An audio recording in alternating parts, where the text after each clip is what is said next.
Testing 1, 2, 3. Guys, let me know if you can hear me. Honey, I'm hot already. I can't. I need like a little desk fan to put right up here in front of my face. Um, Hi everybody. Welcome to Man Up Mondays. Yes, waiting for the judge. We do have a special guest. That's why I told you over 10 minutes ago to log on. You guys hear me loud and clear? Great. So we just waiting for the judge. She just texted me trying to log on. Signal is poor. I don't have time for that tonight. I'm hot. Got the fan going. But we're gonna have a good show. Listen, big news. Well, the main news is, of course, the Israel-Iran war. We're going to talk about that. And we have to talk about day one of the Donald Trump hush money, quote unquote, trial out of New York City. Who is this? The DA Alvin Braggs. He's supposed to be prosecuting this particular case. So of course the judge is going to come on and break down the case. Why does he have these charges, where it stemmed from? So he's going to go into the legal details of it, right? As soon as he's able to log on, I call it the what do you call it? The pony mail Wi-Fi. So yeah, and but first up, when I bring the guest, Mr. Mike Russell, he's out of Fulton County in Georgia. Yes, we are still on the Fulton County crises. It's a crisis in Georgia, the whole state, really. But we're focused on Fulton County, specifically Fannie Willis. No, I'm not letting up.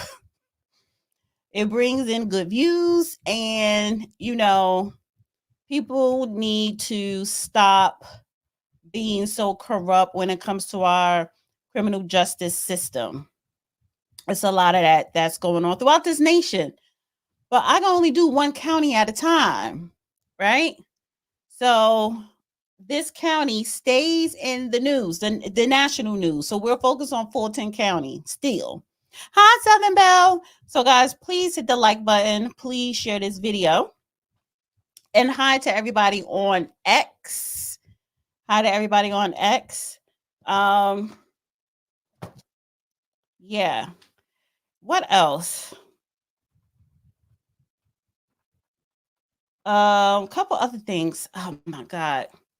Oh, the website. Go to therealdatanetwork.com and sign up to the mailing list. I never promote that as much as I should. So go to the website, sign up to the mailing list. If you want to look at Volt videos of Judge O'Brien when we first started doing this show, you have to pay $10 for that. That's in the Volt section on the website. But everything else you could just watch for free.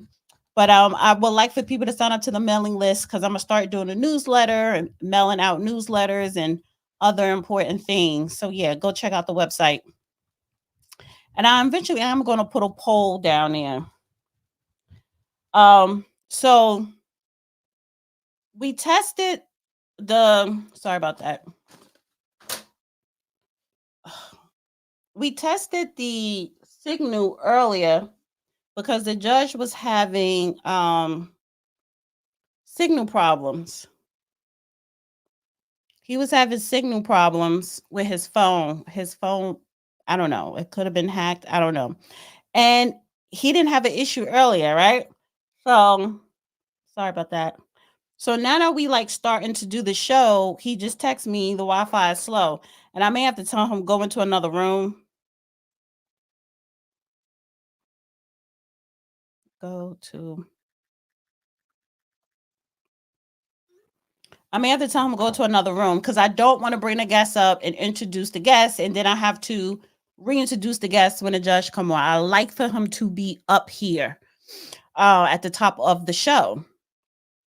But and today is Monday, and honestly, when we do the show on Mondays, it's a little bit more casual. I may not open up the phone lines. The phone lines that I'm gonna open up to you guys would be only on Thursdays. That's because I don't want to do a long show on Monday. So yeah. So Mike, I see you in queue, Mr. Mike. Just sit tight. I will bring you up as soon as the judge come on, which is so annoying. Oh, so while I'm here, right? What else? Go to the Dusty Chronicles. I have another YouTube channel. It's called the Dusty Chronicles. And that is where you can see me and Steve the Dean. We do this Saturday show. It's just about dating, right? It helps me talk about something different outside of current events and politics. And then I chop it up and upload clips. I said I want to start doing uploads of someone or something that may be dusty or whatever. But subscribe to the Dusty Chronicles. It's a fun channel, you know? Talk about relationships, dating, all that other silly stuff that I literally cannot talk about every week, every day. I can't see how you people have these YouTube channels talking about relationships 24/7. I can't do it. But I do it on Saturday, you know, as a break from everything else. While we're waiting, let me highlight some of you guys. Super chats. Now you see this down here is a little foggy. That's because I have like these are like the bifocals, but you can't. It's a invisible line, but it's a line there, so that's why those steam up quicker.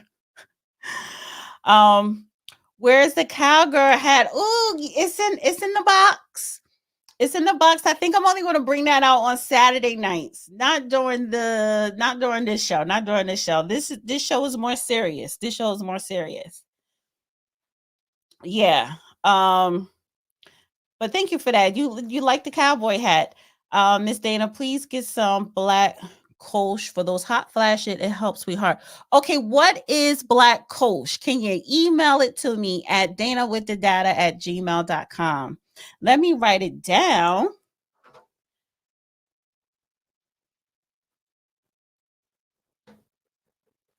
Let's see, for a hot flash. And eventually, probably starting next month, I will be starting a completely different show talking about this type of stuff, right? So thank you so much, Charlotte. Black Kolsch. I wrote it down. I'm gonna Google it. If you have time, you can send me more information on it. Email danawiththedata@gmail.com. Thank you so much. Progressive lens. Yeah, I think that's what it's called. Progressive lens. I am angry. That mean judge won't allow former President Trump to not attend his son's high school graduation. Yeah, when is his son's? I heard that today. We're going to talk about it when we get to that topic. That's the main event topic. So that's going to be the last topic we talk about because it's the main event. I did hear that. When was his son's? When is his son graduation? Because listen, if if it was a drug dealer or anybody else, a hedge fund corruption type person, any other billionaire, that judge would have conceded to that. So it's not that I'm sitting up here saying I am MAGA this or pro Trump. It's not about that. It is about certain group or certain political party using the criminal justice system in an illegal way, changing the rules, bending the rules,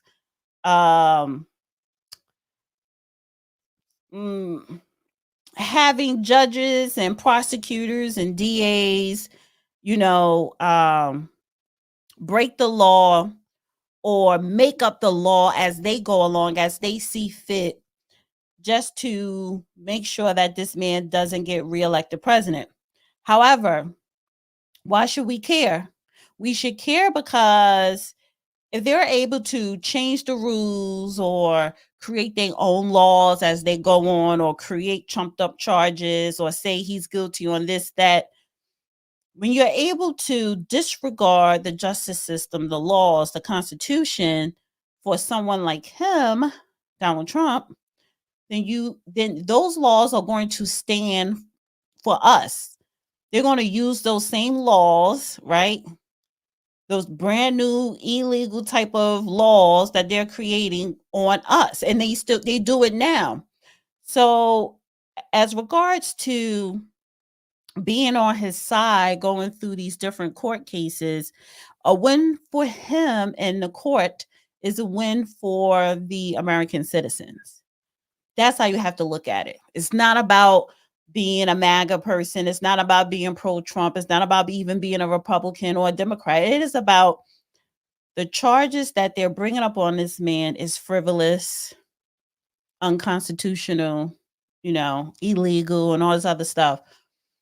So if they're able to do that with him, then they're going to do it with us. And that's not good. That's not good at all. So a win for him is a win for us. And that's how you need to look at it. Democrats just showing how desperate they are, panic mode. Yeah, well, they've been planning this 2-3 years ago. They have been planning these court cases when he was currently in office, so yeah, it's okay to be MAGA. Yes, it is okay to be MAGA. It is okay. I'm not MAGA, but it's okay. But what I'm saying is, whether someone is MAGA or not, you have to understand why someone like Judge Joe Brown, even myself, even though I'm not an expert in the law, is supporting him and want him to beat these charges, is because it is a win for us, the American people. Let me go up again. We're waiting for the judge to come up. He is having connection issues. I don't know why. We did a test earlier. It was fine. I just texted him and told him, go to another room. I don't want to keep holding up the show. Something has to give. Something has to give. Kohash.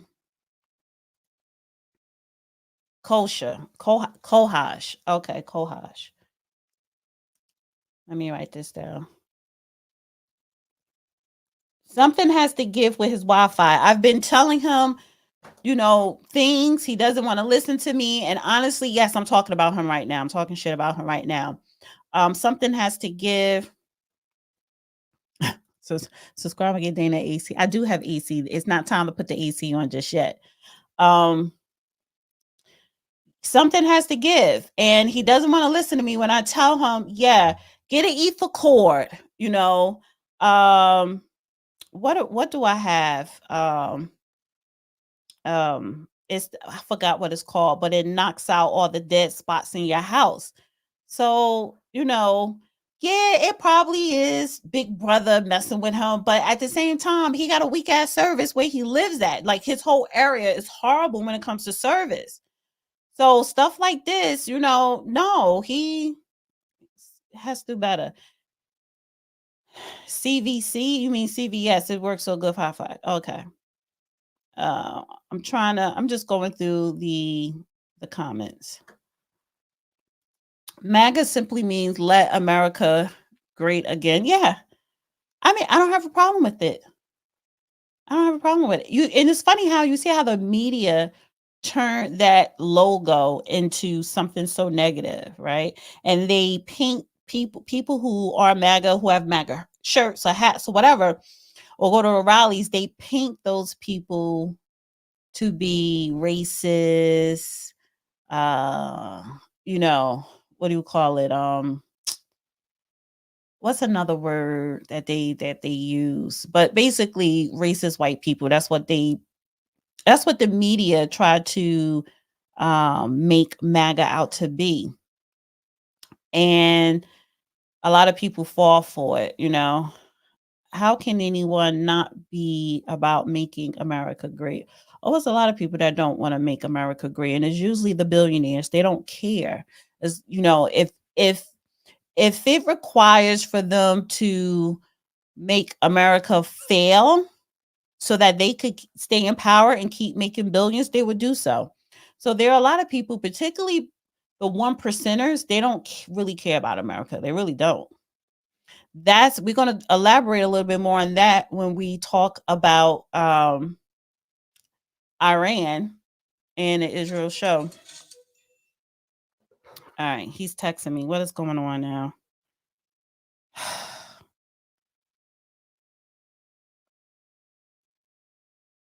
Jay Blakeney. What the fuck? What is this? I don't get it. Like, it doesn't matter. Like, stop. Just click the goddamn link. There he goes.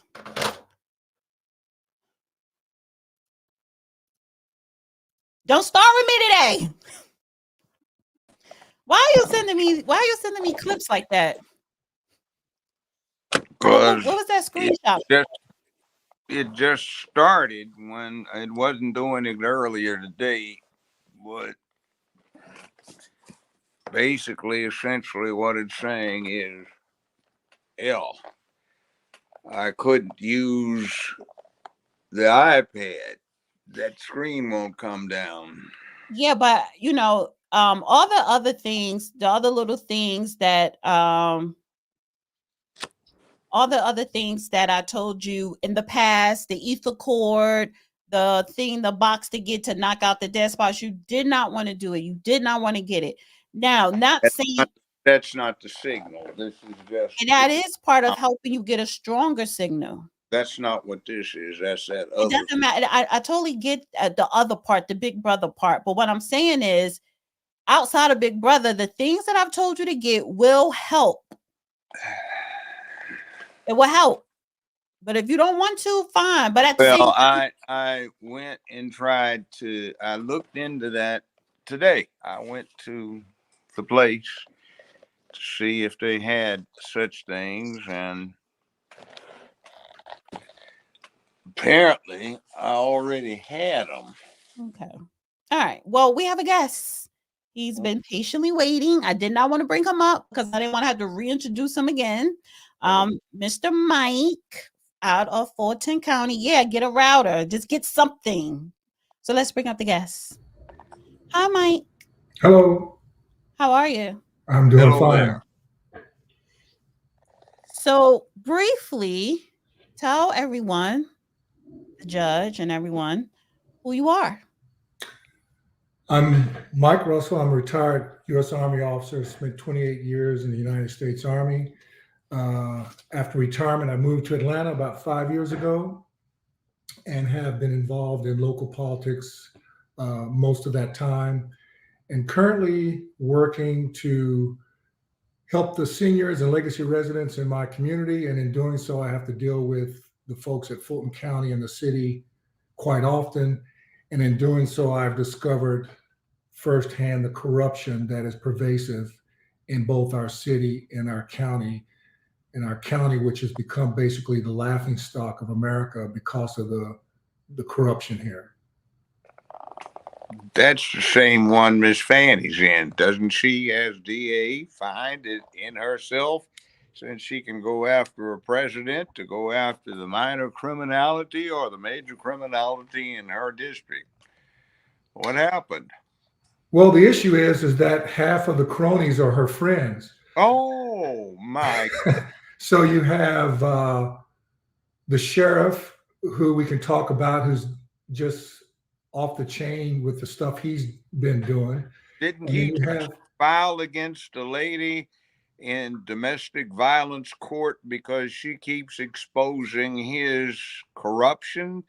Yes, that's won't stop. What is it? She's accusing him of misappropriating funds, right? Misappropriating funds, illegally firing workers, the deaths in the jail. We had 2 this month, one in which he corrupted the crime scene. And as you know, Judge, anybody who's been in law enforcement, I was in law enforcement in the Army as a provost marshal, you know that you do not touch a crime scene until the senior investigator or detective has released that crime scene. In one of the murders in the prison, or in the jail, the county jail, he had an inmate clean up the blood and clean off the murder weapon before the investigator arrived. And this you is also know the guy that's sued this woman, saying she was harassing him because she would not stop accusing him of misappropriating funds. This is the same sheriff, right? Yes, Sheriff Labat.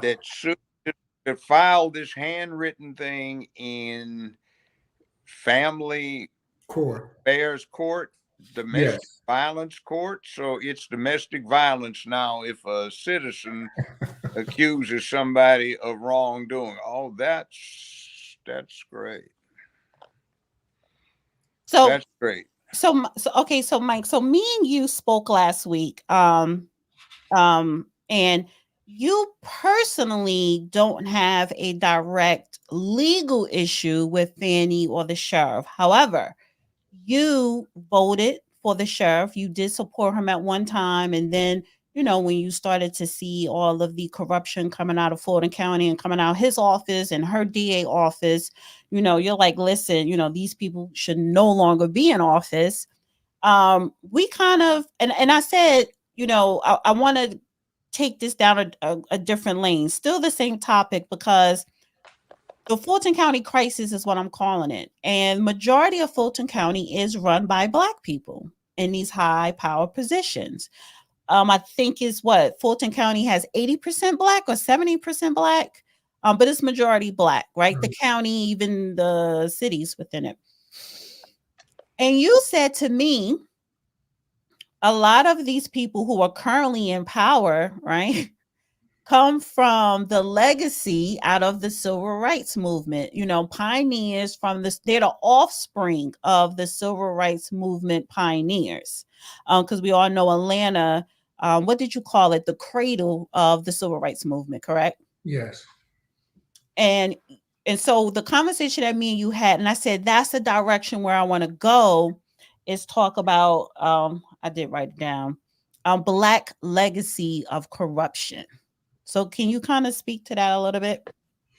Yes. So, a lot of the folks who are in power now are second or third generation from the original civil rights movement leaders. The only one left alive is Ambassador Andrew Young, and he's not in office, but he was our mayor and he was our congressman at one point. And so you have some good folks like Michael Julian Bond, who's the son of Julian Bond, the first Black elected to the state legislature after since the Civil War.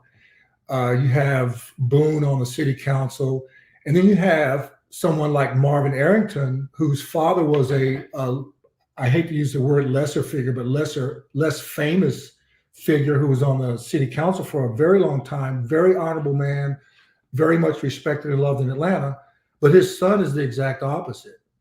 And he's in that group with Fonnie Willis and the sheriff and Natalie Hall, who are just outright corrupt. And the thing that kills me about it is they claim to be for the little people.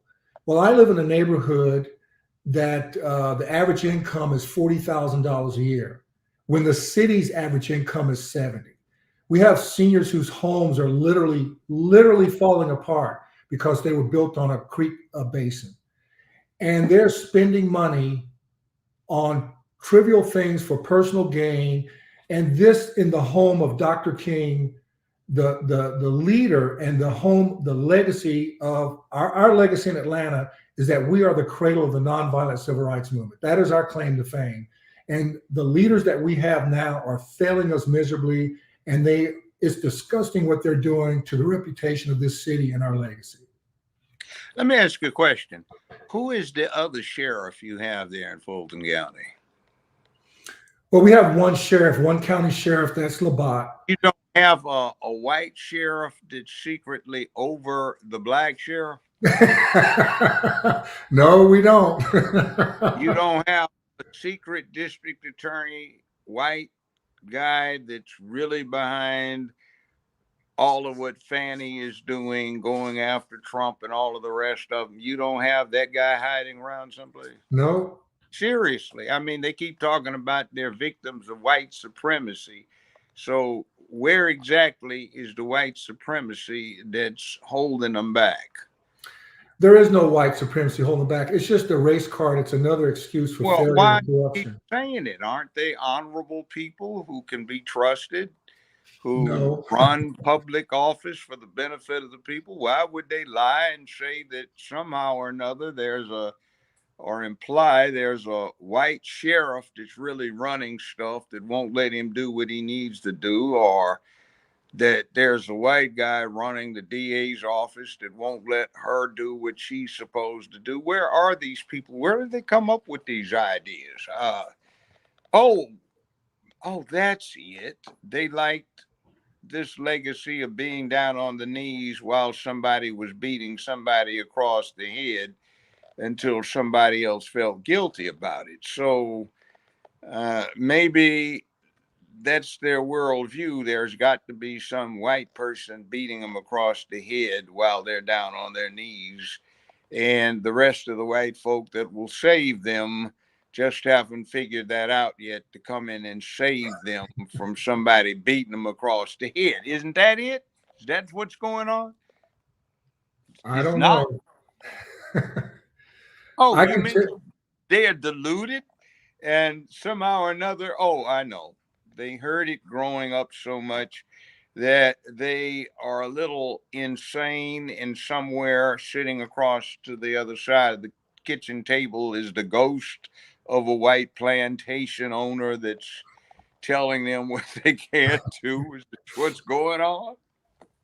You know, the sad thing is that the folks who supported both Fonnie Willis and the sheriff, who funded their campaigns, went out and knocked on doors for them, were a lot of white folks, right? That now have turned against them because of the corruption. Because I, amongst the voters who voted for them, thought that they were going to clean up the corruption after Paul Howard and the other things that were happening, but they've just made things worse. And, you know, Fonnie went in that church and she played the race card, the woman card, and the God card to hide from her own misdeeds and malfeasance. And unfortunately, some people bought it. But they have no shame. And I like to say they don't believe in a living God, because anybody who believed in a living God would not go behind the pulpit in the historically black church and tell lies like that. Well, wait a minute. Didn't Fanny say she was not going to allow any of this sexual dalliance to go on in the DA's office after she got accused of dallying with the previous DA, threw him under the bus? But then her father, let's see, that's John Floyd, the attorney, he got on there and testified that she was essentially shacking with, what is it, the DJ that had some kind of government job during the day. And then find out about, oh, Mr. Wade was slipping in there too. Is that the same one? Yeah, that's the one, isn't it? Okay. And all of this white supremacy that's keeping Fulton County. Now, come on. Where is the Klan that's keeping everything in check? What's wrong with the mainstream media that they won't let us see the Klan? That they won't see all of these plantation owners spilling over from Cobb County or something? Well, what's going on here? Why are we being deceived by the press so we can't see these things? Well, let me ask you this too about Fulton County, because Atlanta is in Fulton County, and what was the name of the first black mayor? Maynard Jackson. Maynard Jackson. Now doesn't he come from the civil rights legacy as well? He was a little bit younger than those individuals. He was elected in the 70s. He was originally, I believe, from Louisiana, and like a lot of folks moved to Atlanta back in the day. And Maynard Jackson is still, revered as a hero in Atlanta, being the first black mayor. The airport is codenamed after him and another mayor. And he did a lot of things for this city to make it better. But unfortunately, in modern times, that has not been the case. It's just been one corrupt leader after the next. And, we're one of the cities in America that has a disproportionately poor black population. The wealth gap in Atlanta is huge. And you see that when you have everybody who's in power in Atlanta, for the most part, for the last 30, 40, 50 years, has been black. Majority on the city council, majority judges, majority on the county commission. All the mayors since Maynard Jackson have been black. So how is it that we still have these persistent problems in our city? Homelessness is rising. Where I go to church on the corner of MLK and Central Avenue, right down the street from the Capitol, right in front of the county courthouse, it's covered with homeless people. a block from the state capitol and the city hall and the county, right in the middle of those three buildings where I go to church every Sunday morning. It's covered with homeless people, the vast majority of who are Black. How is that possible if these elected officials are taking care of the people they say they care about? And the answer to the judge's question is they are not. They're taking care of themselves. Isn't that what we're looking at when we're seeing Fannie and Mr. Wade exchange the cash, that she's laundering the money that she and the sheriff and the other folks have stolen by giving cash to Mr. Wade so he can put it on his tax reports, and it looks like it's been accounted for, and then he gives some of it back? Isn't that what we're looking at? Money is going someplace. What happened to the $7.5 million that you guys got to catch up with the past due, or the lagging prosecutions of all of the people that are sitting in the jail that your sheriff runs that haven't been formally charged for months and years and are just sitting there and languishing while she goes after Donald Trump? And we've had two people die who've been in jail. The last one was there for 4 years. It wasn't even formally charged. Wasn't formally charged. But another guy previously died, had been there over a year. The county had to pay his family, I think it was $1 million. We have a whole list of people that are in that jail who have not been formally charged. I personally know a family, a mother and a daughter, whose brother and son was murdered, 3 years ago now, and they have yet to bring him to trial. And the mother and the daughter reached out to me a couple of weeks ago because every time they go to court, the DA's office delays the case because they say they have more important cases ahead of that. What's more important than a murder trial? And the guy is out of jail with an ankle bracelet, and he's charged with murder, and it's not his first felony.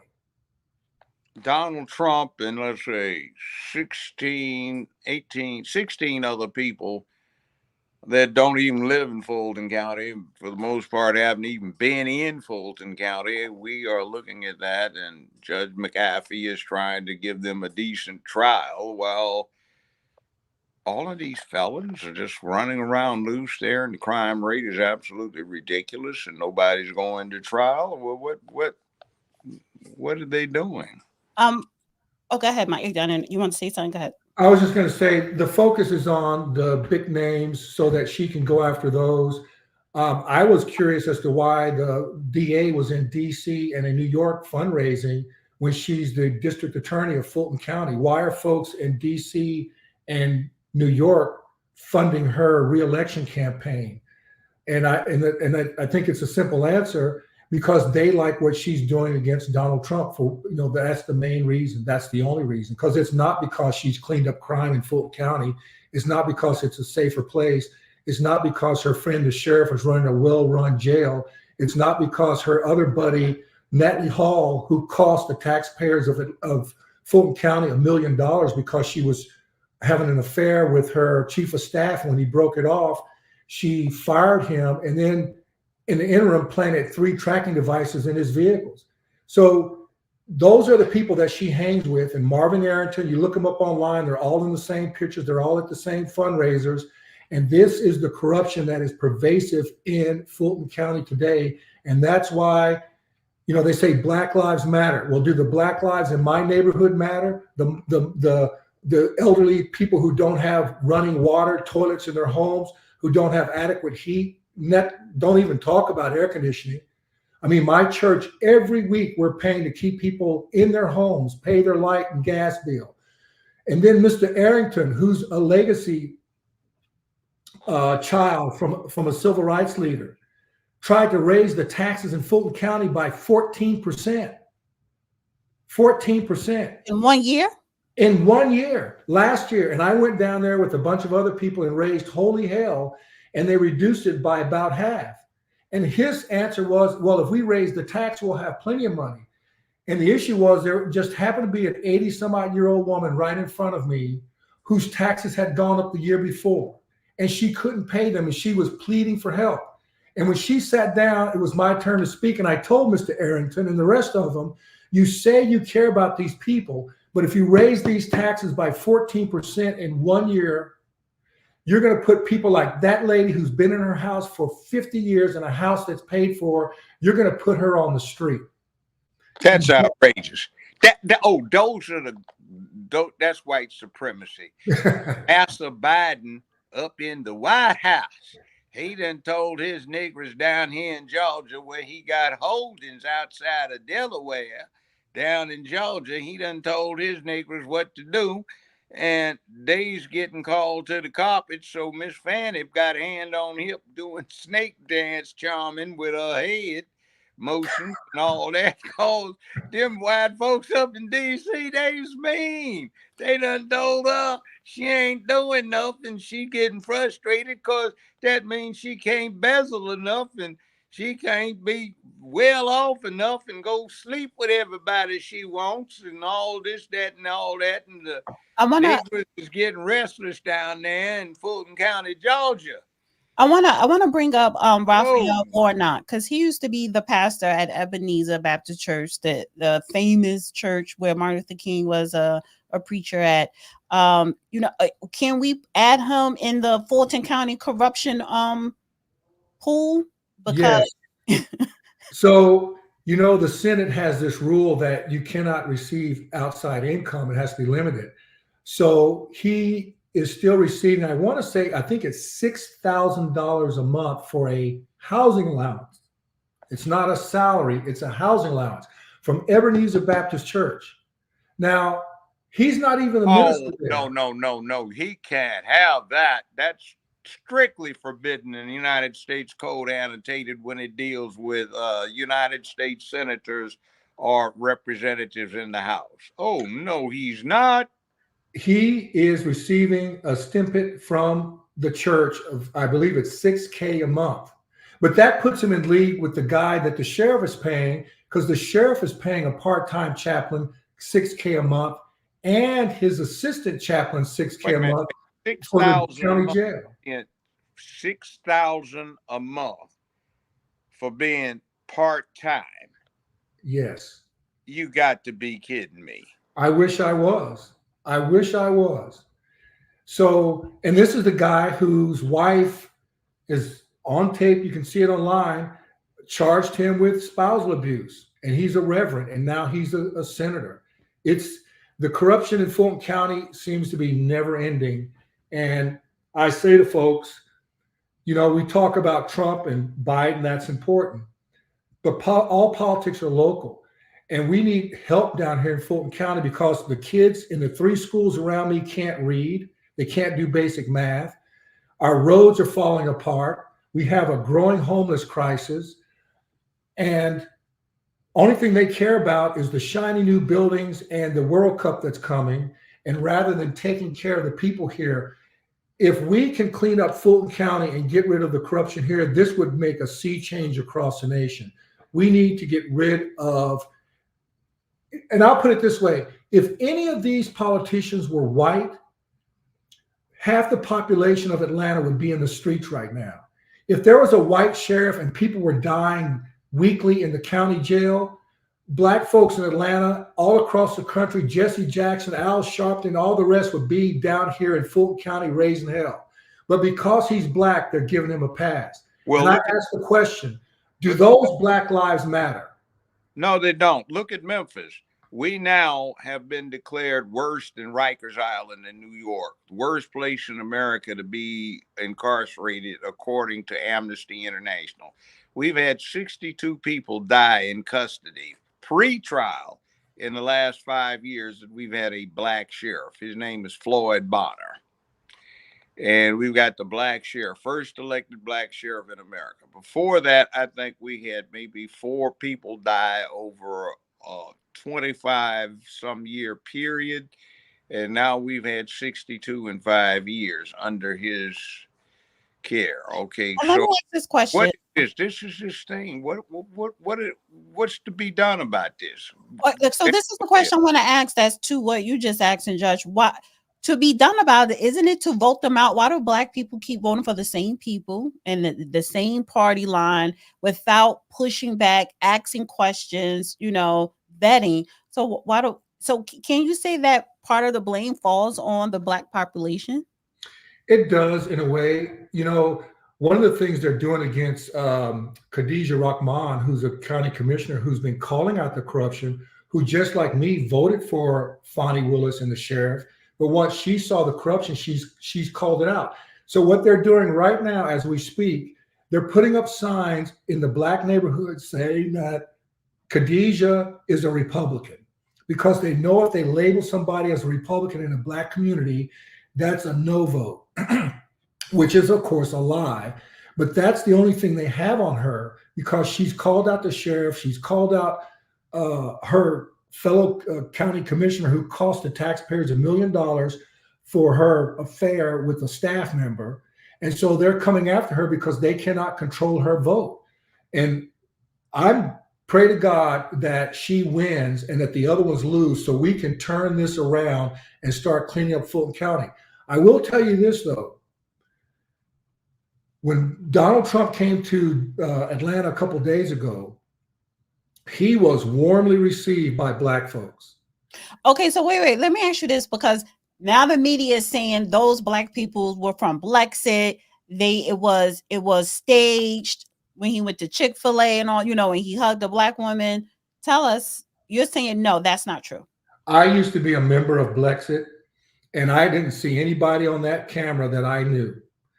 And I can tell you that when I talk to folks in my neighborhood and people that I know around the city, we've all said the same thing. We can't put our finger on it, but there's something happening in the Black community where people have had enough. I just had this discussion with one of my brothers, is that there is a change happening in the Black community where, and I will say that more Black people, I don't know the number, are going to vote Republican, or they're going to sit at home because they've had enough.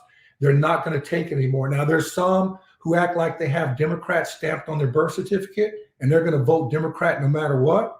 But I think there is change afoot if the conservatives play their cards right, that they can win over these Black voters who have had absolutely enough with the illegal immigration, the crime, when most of the victims are Black, when we're sending money overseas to help everybody else but not helping the people here at home, the inflation that's out of control.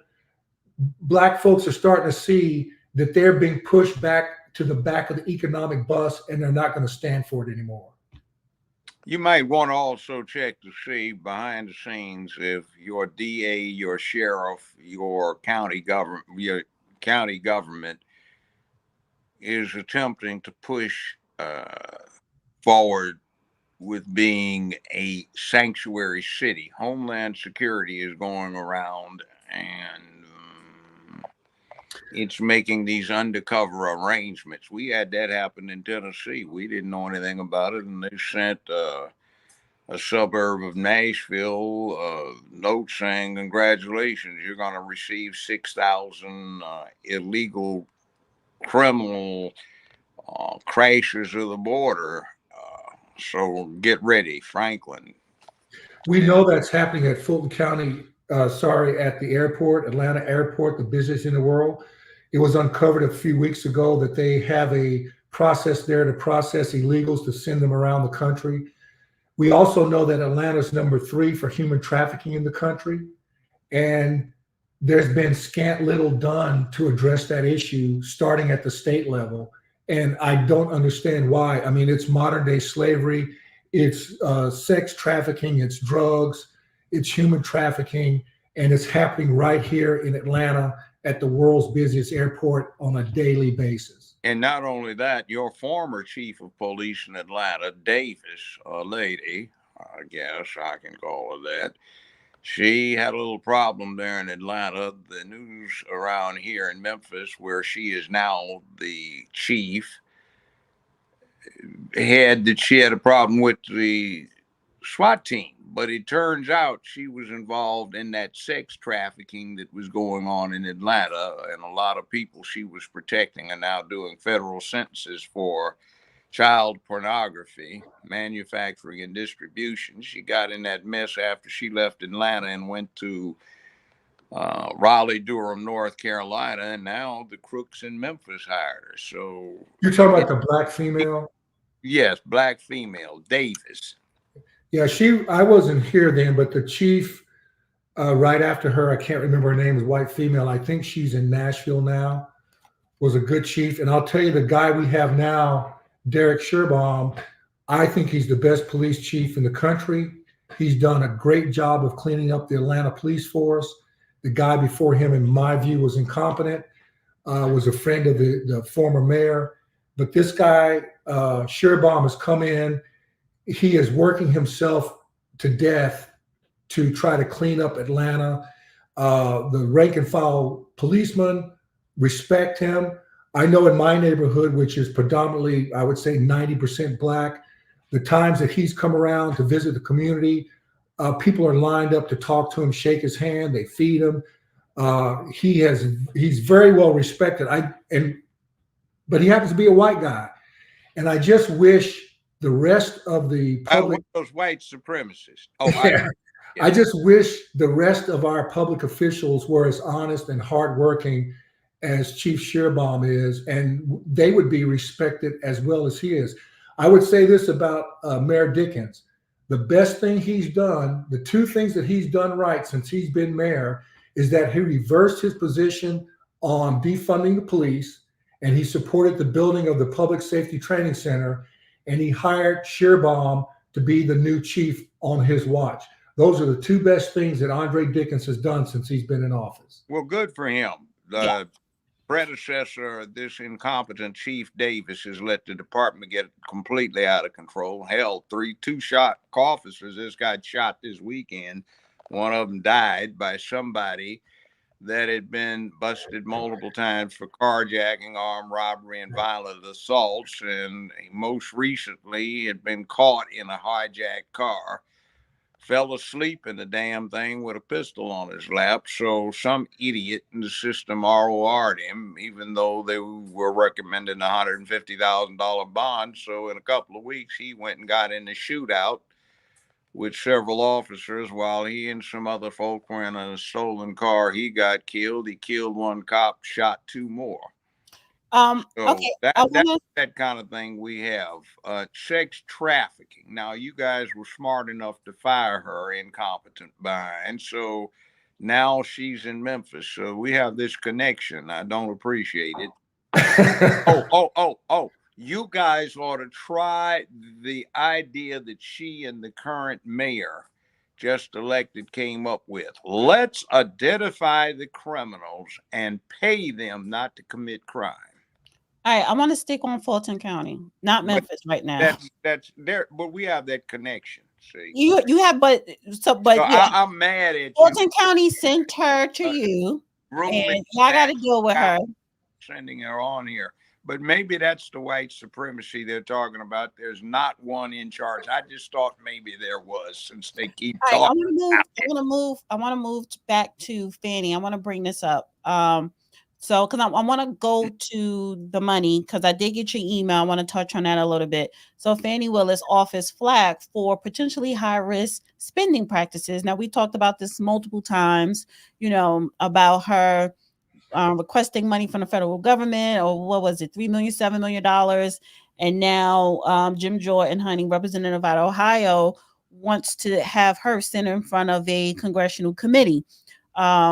When is that going to happen? Because, she needs to.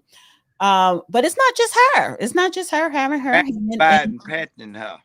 That's not just her having her hand in the cookie jar. Biden protecting her. Yeah, thank you. So when we get to the sheriff of Fulton County, LaButte, you was mentioning to me earlier that he was spending money, taxpayer dollars, for personal use, correct? Yes. Is this the clip here? Because there's several clips. I think so, starting at like 2-minute mark. 9, it might have been the 9-minute mark. I'm not sure. Okay, because the email you sent me, it said at 2:09 in the video. If that's what it said, it should be at 2:09 if I didn't All mistype. right, let me just say, let me play it. All right, entertain a motion to approve, motion to adopt by Commissioner Thorne, seconded by Vice Chair Abdul Rahman. Please vote. And the vote. I think I might have written that wrong. It might have been at the 9-minute and 12-second mark. Okay, wait a minute. While you're indexing that. You for recognizing us and also for continuing the legacy of. Yeah, I think it was at the 9-minute mark. Thank you so much. Or sorry, it wasn't 2 minutes. It was 2 hours and 9 minutes. That's what it was. It was 2 hours. Oh yeah, we can't play the whole thing, but So basically what happened, and I also sent you a hard copy of the report, there was an independent study of Fulton County spending, and the two high-risk areas were the sheriff and the DA because of the way they've been spending money and have not will not come clean and open the books.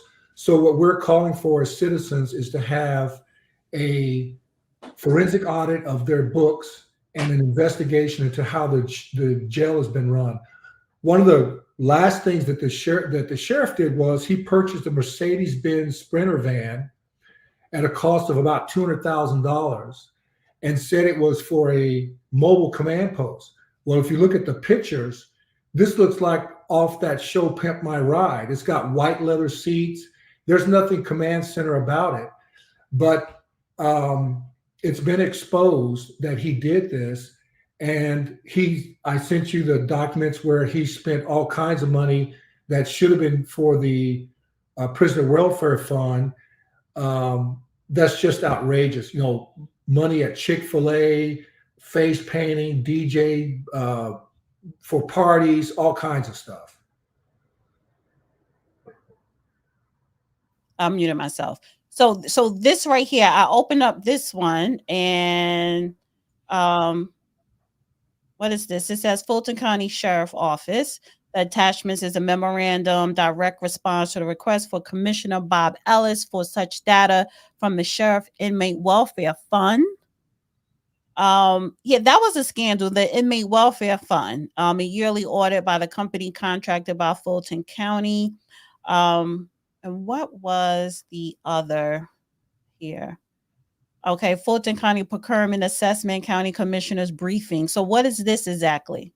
So that was an independent study into how the funds were being spent. And as you see on the slide, I think it's that slide where they show that both the sheriff's office and the DA's office are at elevated risk for misappropriated misuse of funds.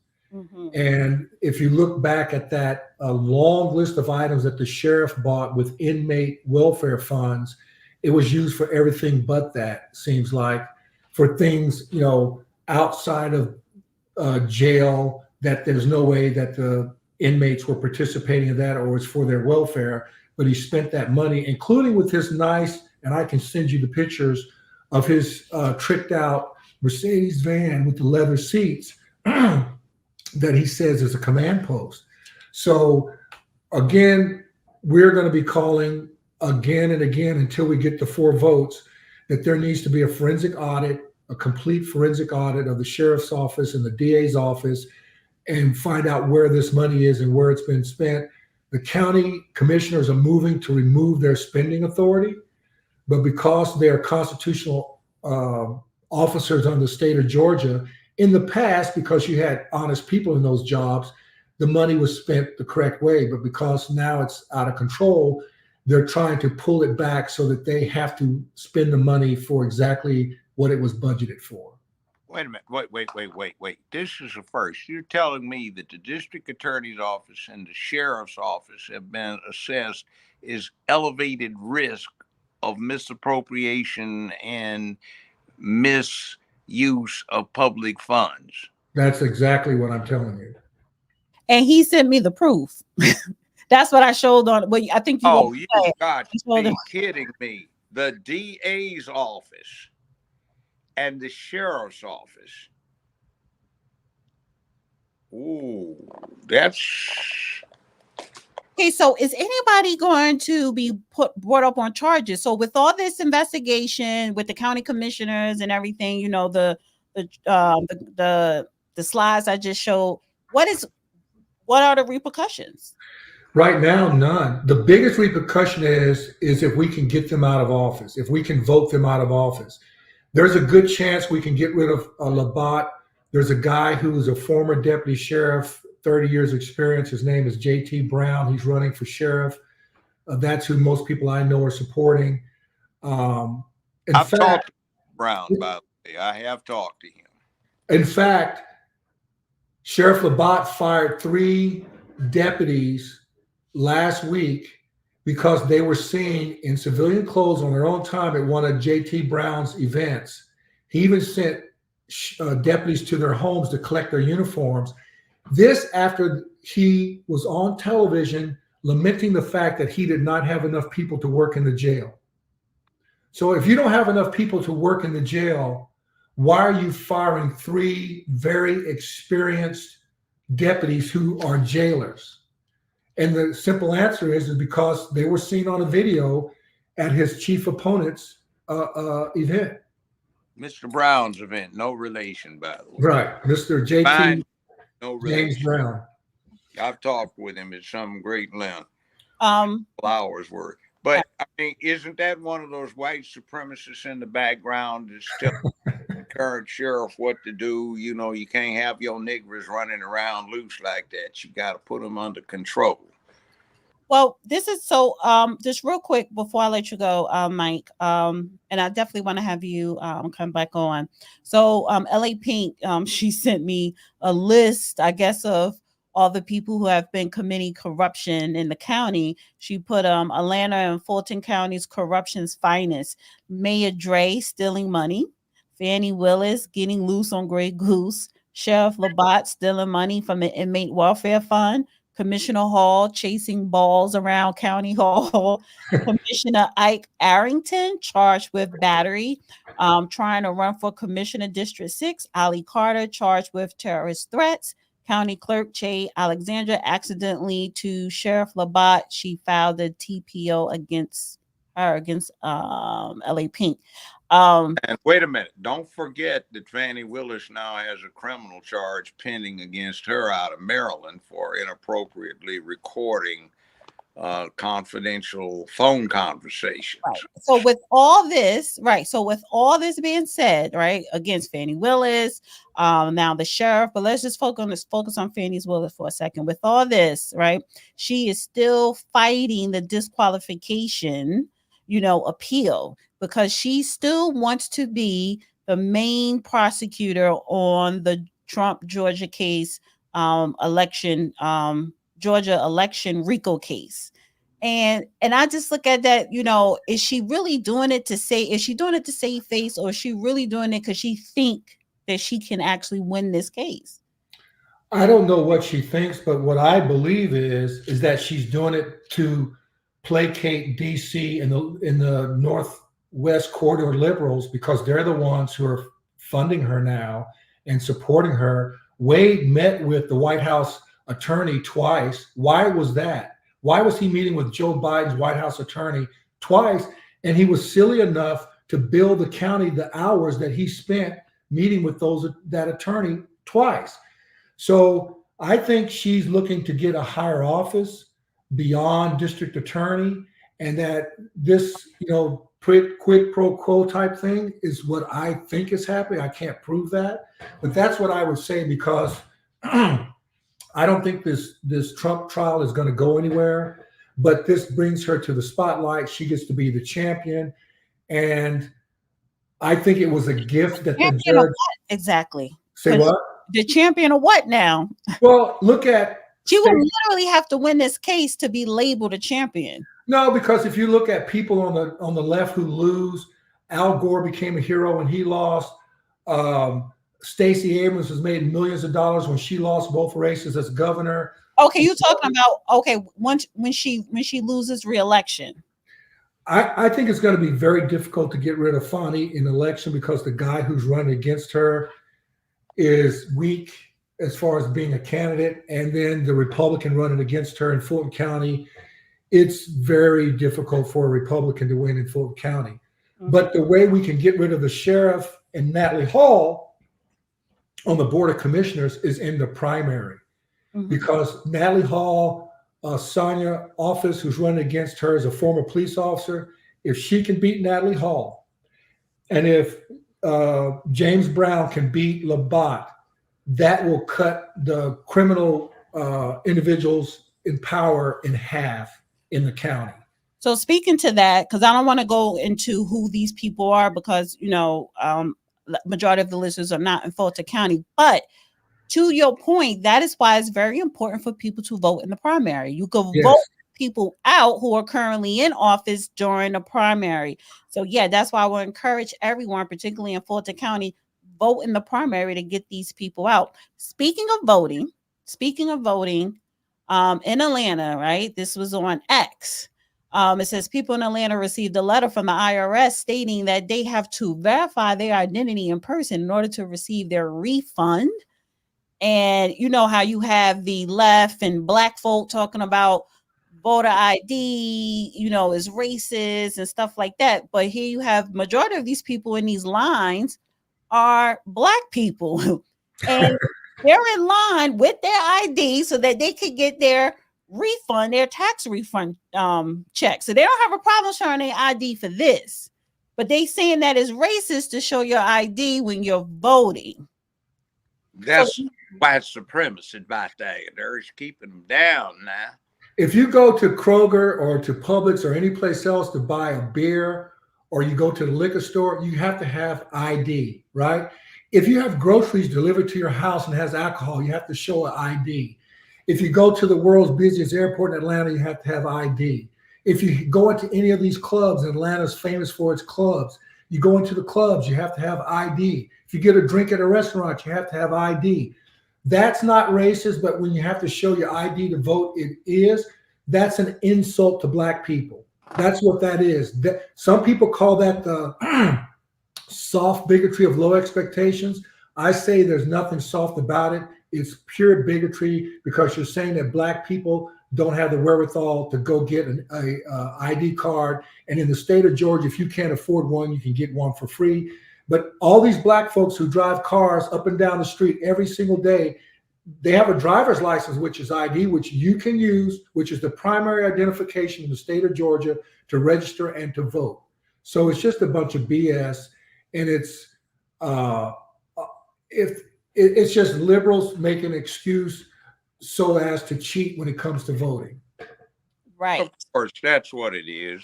Obviously, it's a crock. You got coming out of Atlanta, and I think it was Fulton County 4 years ago, some clown woman that I interviewed on a Friday show I do, she was trying to justify doing that commercial to get black men to vote, take your booties to the poll, where they had some strippers on the pole. We were looking at their bare butt cheeks, and then it turned out a third of them weren't even women. They were trannies. So you're supposed to look at down in Atlanta, Magic City. Do you remember that, Mike? No, I don't remember that one. That was take your booty. Well, yeah, it was about the time you got there. It was take your booties to the pole. So it was this thing where they had these strippers on strip poles, and that was supposed to inspire black men to go vote for the Democratic Party. So, yeah. Okay. Well, I'll tell you this. This is the last thing I'll say about this. When Kemp ran the first time, he barely beat Stacey Abrams. And I went back and looked at the voting across the state of Georgia, and there's a red streak that goes from up by Savannah across Atlanta down to Columbus. And people were, and I told people that, this state is turning purple. It's not deep red anymore, or deep red anymore. And because this blue streak that runs through the state. And so when I did my own personal analysis of the last election, I told everybody, I said, Governor Kemp is going to trounce Stacey Abrams. And everybody said, can you believe that? She's got more money this time and more name recognition. I said, because I just listen to people. You learn more by listening than you do by talking.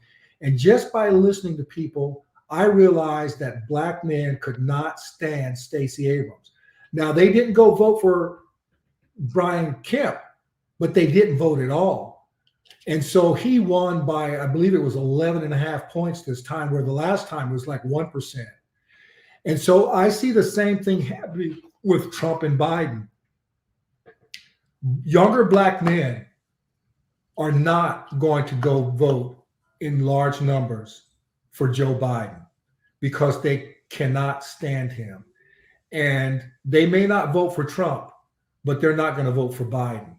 And I'm hoping that in this primary, that the voters who would have normally come out and voted for Sheriff Labatt, for Natalie Hall, that they will, and Fonnie Willis will think again and say, you know what?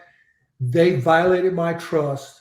They have made it harder for black people, particularly women, in high places because of their shenanigans and their antics. And I'm not going to support that. The thing that upsets me most about Fonnie Willis is that she went in a black church and hid behind a pulpit to cover her malfeasance and her own personal shortcomings. I don't care who she sleeps with, but when that affects your job and justice in our county, then I have a problem with it. The same way with Natalie Hall. I don't care who you sleep with, but when it costs the taxpayers of this county $1 million, you know how many homes for senior citizens we could have fixed up with $1 million? So that's my problem with the folks. That's my issue. And I think this election, there's going to be some surprises. Well, you know what? I'm getting the same impression on the ground. I've been in a bunch of cities, and I'm noticing that the black men, a few months ago, they were speaking quietly. Now they're not so quiet about it. You can hear it. And one of the things I think that has enabled that is Miss Fannie. People are looking at her and they're saying that's who the Democratic Party is trying to cram down our throats, and we're supposed to be going for her rather than for something else. And we come in with hand on hip doing the snake dance routine with the snake charm thing. And that's what they're trying to push. That was Stacey Abrams. That was Lori Lightfoot. They call Beetlejuice up in Chicago. That's what's her name? Letitia James up in New York. They're beginning to see what they got. And I've been joking about it on X. I say, you know what? They get them a comely wench who doesn't mind being a bed wench. She gets real good. They move her up to the 3rd floor. She gets gray in her roots, and then they make her a mammy and put her in charge of the Negroes on the plantation. So that seems to be the Democratic Party way. Get you a mammy and put one out there in the, what is it, the National Observatory and the VP thing, even though it's a fake one. And you run black folk by running black men, and essentially it's a buy-in to this feminist anti-masculine thing on top of it. I hear a lot of that here. I hear a lot of black men complaining about the fact that they're this anti-black, strong, anti-male period, but they just get the beat down on a daily basis and they're tired of it. They're not, they don't feel like they're being respected by anybody. And then the black women who are in power are bad-mouthing them unceasingly. And so a lot of black men, maybe not so much the women, but a lot of black men have had it. They're done, and they're not going to take it anymore. Yeah, I'm one of them. I was trying to find a clip, and I need to be a little bit more organized with these clips because I have like a whole bunch in here. It was speaking to how the Democrat Party was going to try and keep black men and black people voting Democrat. And it was 2 preachers on Al Sharpton's show, and they were saying how, they're trying to organize and rally, the churches to go out and persuade black people, I guess, to stay voting blue. And I cannot find this clip. Oh, here we go. Jesus. I just want to play this real quick.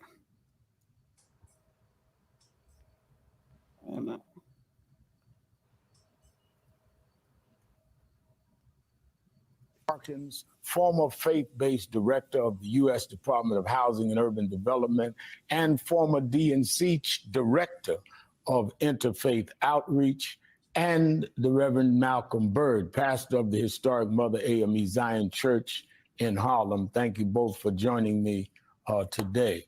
To start, what can you both tell our viewers on the efforts to mobilize Black voters ahead of the election, just 8 months away?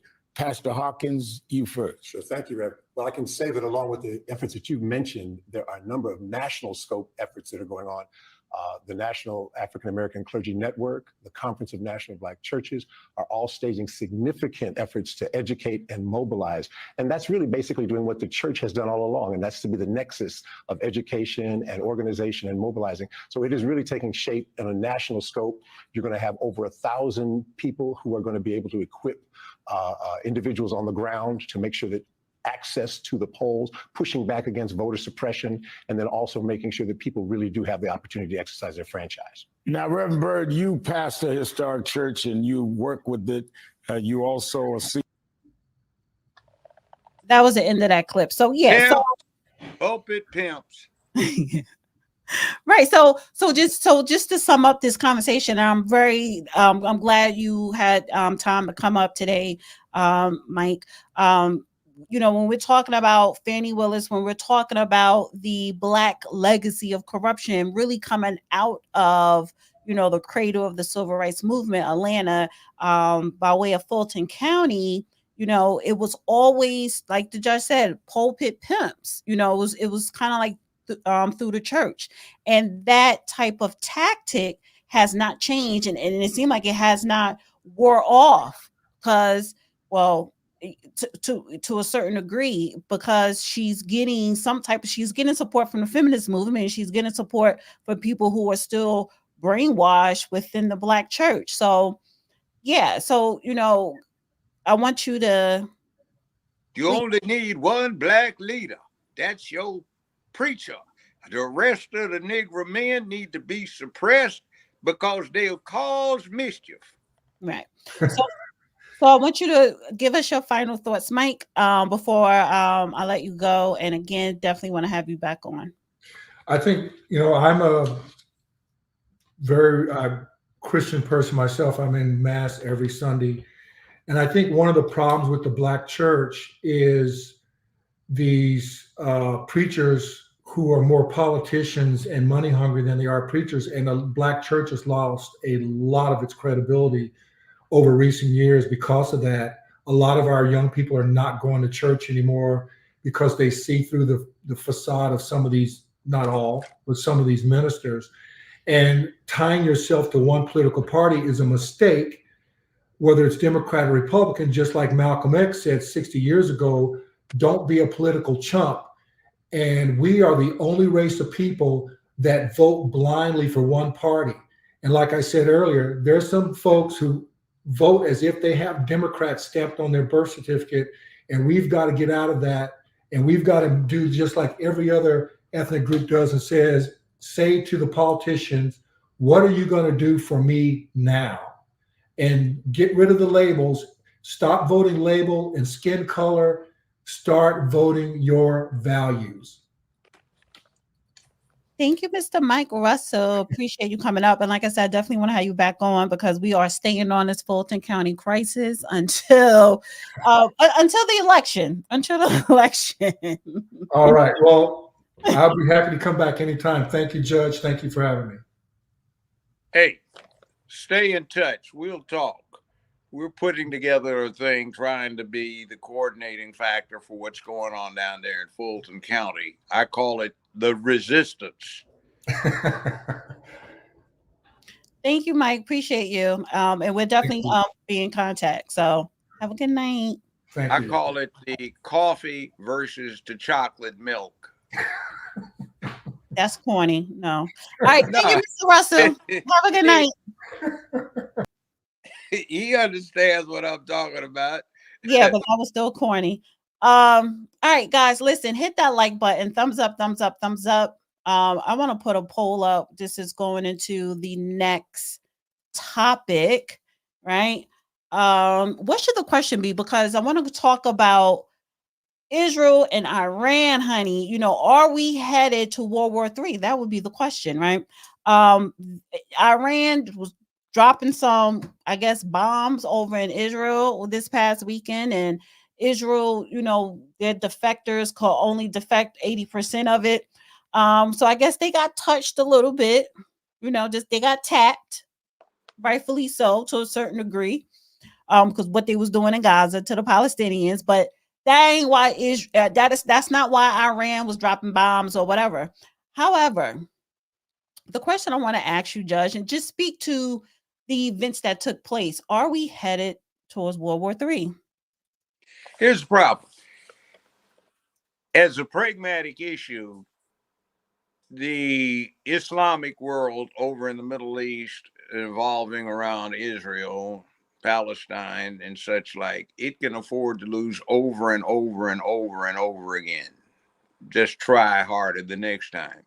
If Israel loses one time, it's all over.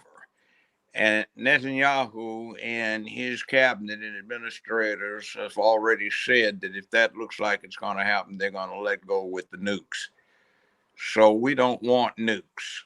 It wasn't pretty when the two of them of a much lesser yield got dropped on Hiroshima, and Nagasaki. Mm-hmm. We saw how that played out, and we had 45 years of the world threatening to incinerate itself. So it looks like Iran has nukes too. So we do not want a nuclear exchange.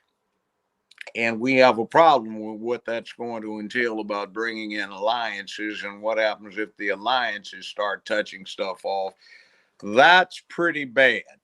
So what somebody needs to do is exercise some common sense and do what Jimmy Carter did, President Jimmy Carter did, to bring in Anwar Sadat and Menachem Begin, and they wound up getting the Olander Peace Award and also the Pulitzer Prize for 1976 for brokering peace between Egypt and Israel. Something like that needs to be done, but it does not seem we have anybody with that kind of acumen to pull that off. I know about that because I got the same Orlando Award that Menachem Begin and Anwar Sadat did. So I researched it's been a long while ago, but it's somebody going to need to step in there. Now, there are two things going on. We have a lot of Americans with dual U.S. and Israeli citizenship.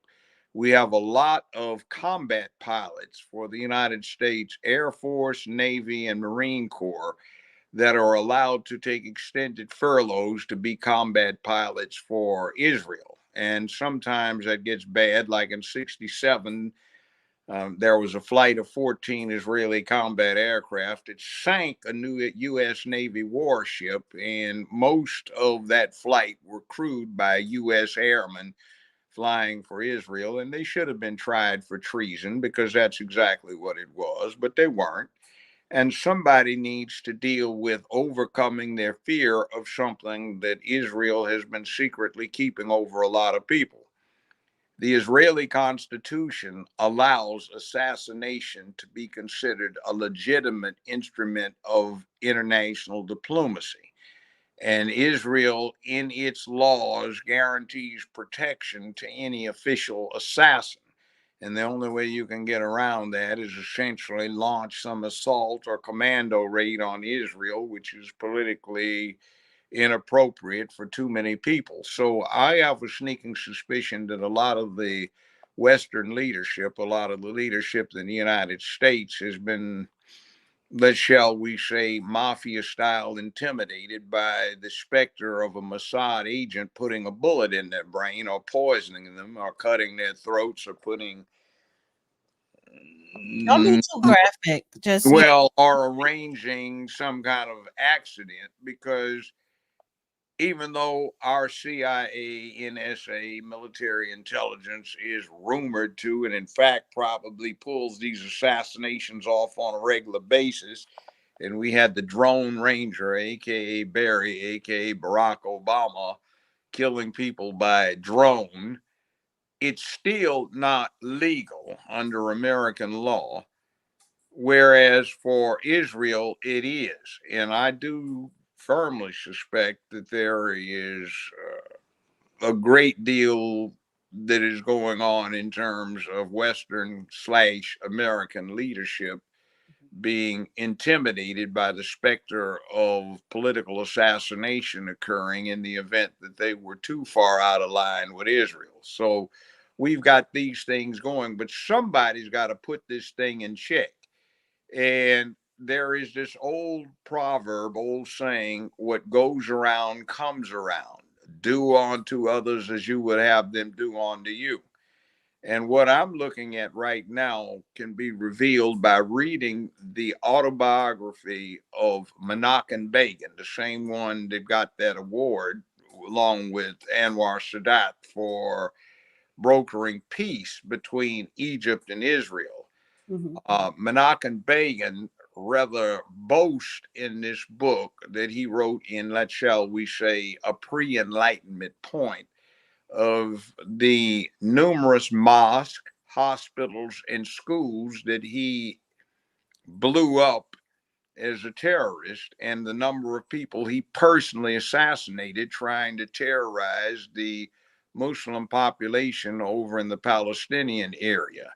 He had been a commando for the English during World War II, and he was a commando officer, and he was well versed in the skills of killing, sniping, and explosive assassination. So that is something that gives insight into why there is this very huge attitude of hostility. I'm aware of a young man that we had to help escape from the Mossad at one point, and he was Jewish, nice young man, and he went over there and he started exposing stuff. The Israeli press would talk about a rocket attack, and he'd go survey the thing and report that this was in the desert. It was 3.8 kilometers from a pumping station, and they blew up some scorpions and some lizards, but there wasn't a human anywhere around. Or you have these compounds in Palestine where you have had families that occupy these compounds and have for the last 200 years, 150 years, and Israelis come over and build nightclubs like they are the upper reaches of a parking lot, vertical parking lot. And What are you talking about exactly? I'm talking about what's going on over there. And you get this report in the papers about Palestinian unrest, but you find that what was going on is you were allowing Israelis to come over and build nightclubs and shopping centers. Yeah, in Iran? No, in Gaza, where Oh. you have this going on. So you've got a family that's had a home for 150 years. They've got an extended family living there, and somebody gets to come in and on pylons, they get to build a nightclub that's open 24 hours a day so the family can't sleep. They've got So a bring it back to the topic to make I to am. make me understand. This is why people are angry, and this is what's going on over there, and why somebody in the United States has got to go in and say, hell no, you're not getting another dime from us unless we sit down at this table, we work this out. You're not going to get all your way. The other side doesn't have the muscle clout to get all its way, but we're going to do something before you clowns get both sides.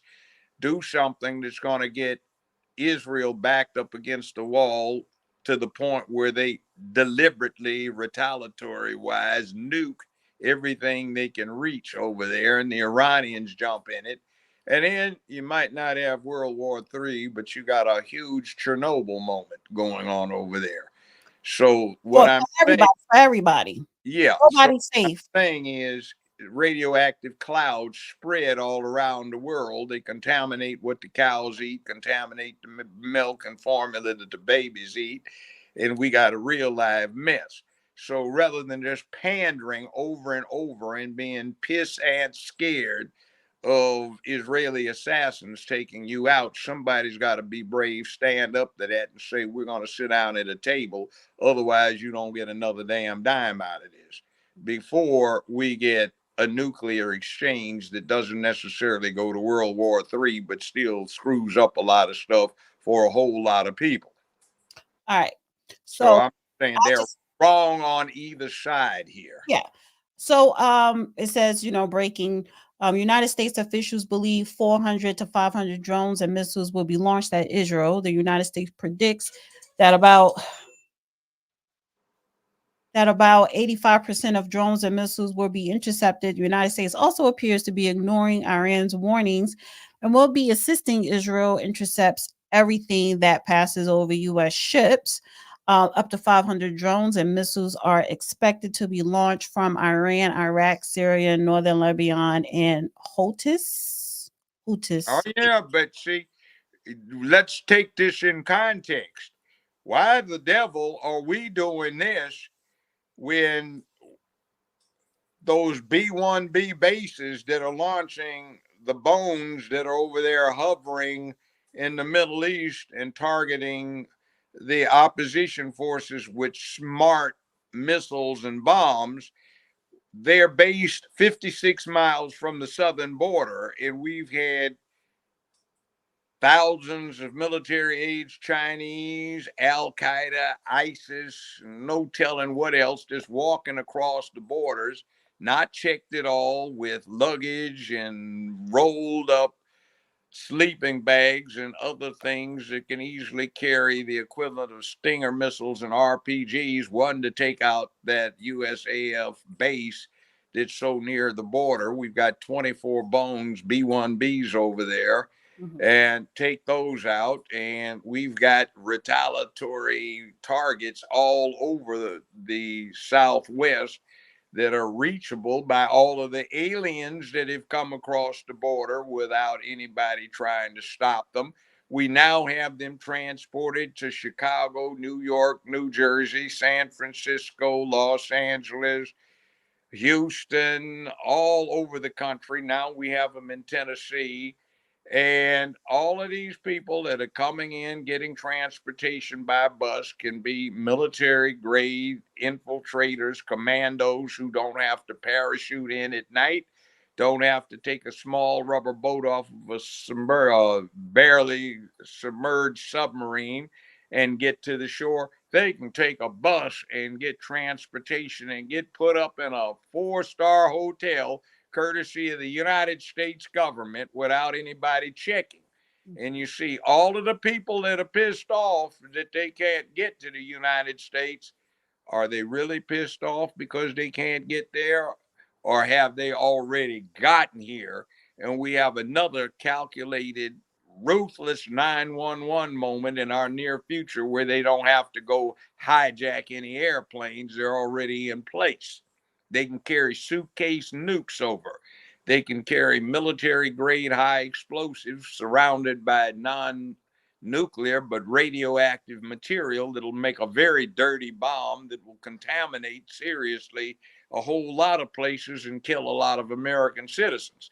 So while we're letting this stuff go on, and la-da-da, jerk face up in the Oval Office has got the Navy shooting down drones, which, by the way, I find interesting, since Iran has said we made our point, we're not going to launch anymore. So are they launching more, or is that just BS coming from the White House to cover its incompetence? Well, no, because the White House did tell Israel to listen, you need to stop worried about trying to retaliate against Iran and start talking about peace or something, ceasefire. Yeah, so well, we need to sit down and say we're going to we do need it. to just mind our business. Yeah, that too. But the point is while we have the Navy off there getting target practice to shoot down these drones, and the South China Sea with the People's Republic of China, which is a whole different order. Yeah, we're going to talk about that on Thursday, China.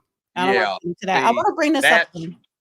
Yeah, that's gone back on the back burner, but right. Let me bring this up. Wait, hold on. The Defense Department has been issuing white paper after white paper predicting 2026 is when the fuse goes off.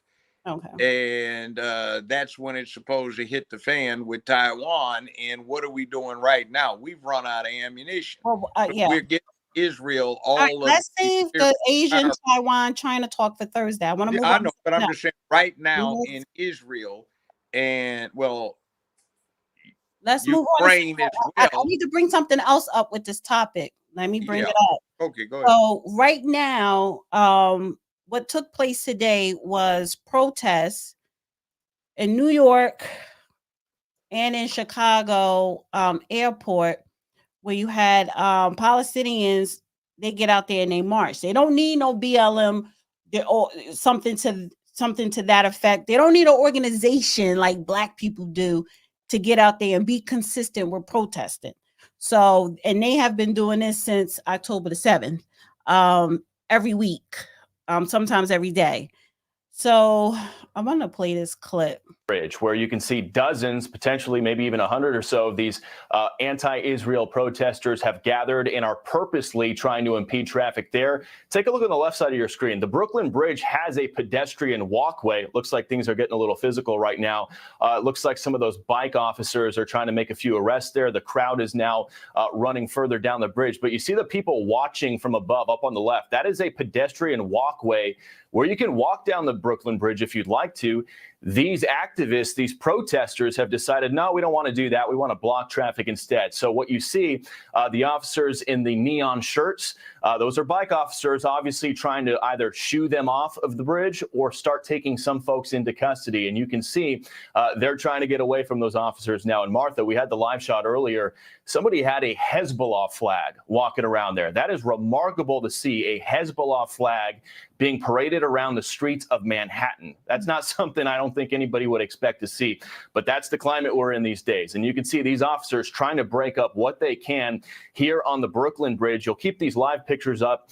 The Golden Gate Bridge on the West Coast, the San Francisco Bay Area, that has now reopened after it was closed down in both directions for the better part of 5 hours after protesters there chained themselves to cars to impede traffic. CHP California. Okay, you're seeing those officers going in there trying to make some of those arrests. They're yanking people out one by one. And we saw dozens of those officers. So it looks like they're going to try to peel people off the back of this protest as much as they can, or at least to try to get them moving to the other side of the bridge. They obviously, I'm sure some of them have been seeing those live images out of California today with the Golden Gate Bridge where traffic was at a standstill for 5 hours. They don't want that to happen there. So you can see NYPD and these law enforcement officers here taking a much more active approach to getting these folks off the bridge.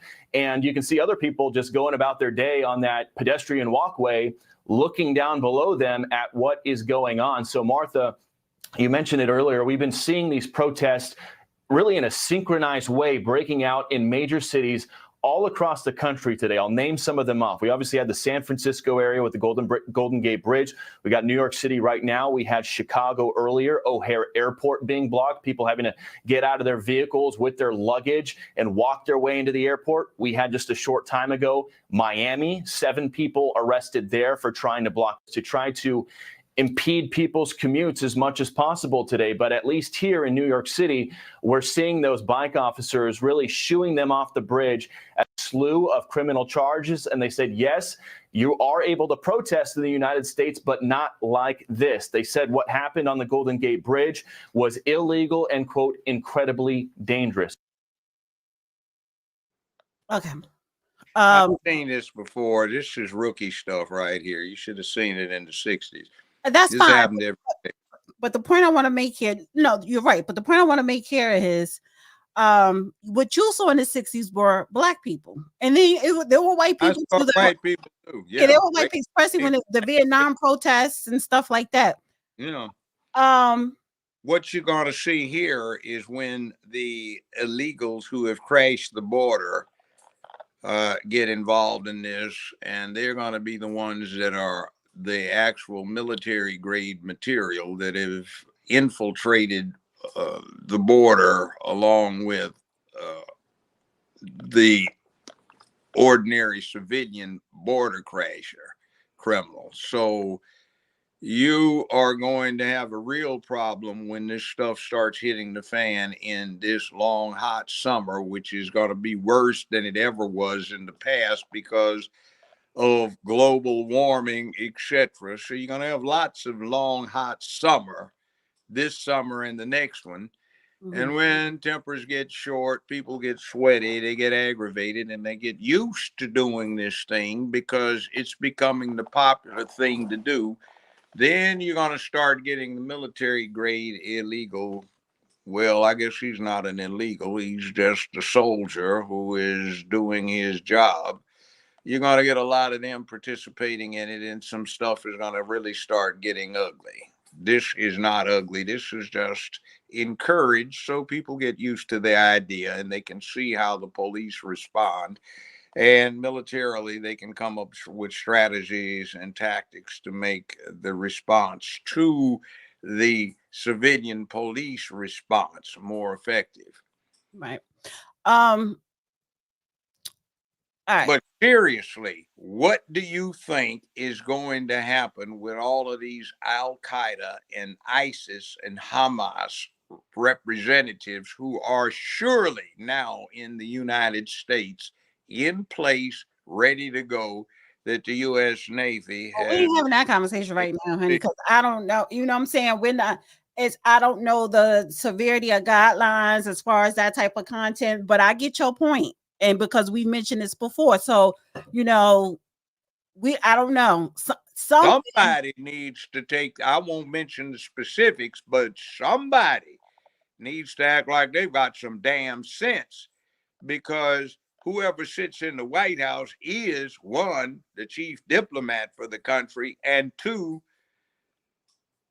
the commanding officer of the United States Armed Forces, the commander in chief. He's in charge of the U.S. military response, and he takes an oath to protect the United States. So what the hell's going on about you got the Navy blowing up some foreign operatives on the one hand, 11,000 miles away, and on the other hand, right at our own border, you were saying come right on in if you want to do something in a month or two. We welcome you to get set up so you can do it. Exactly.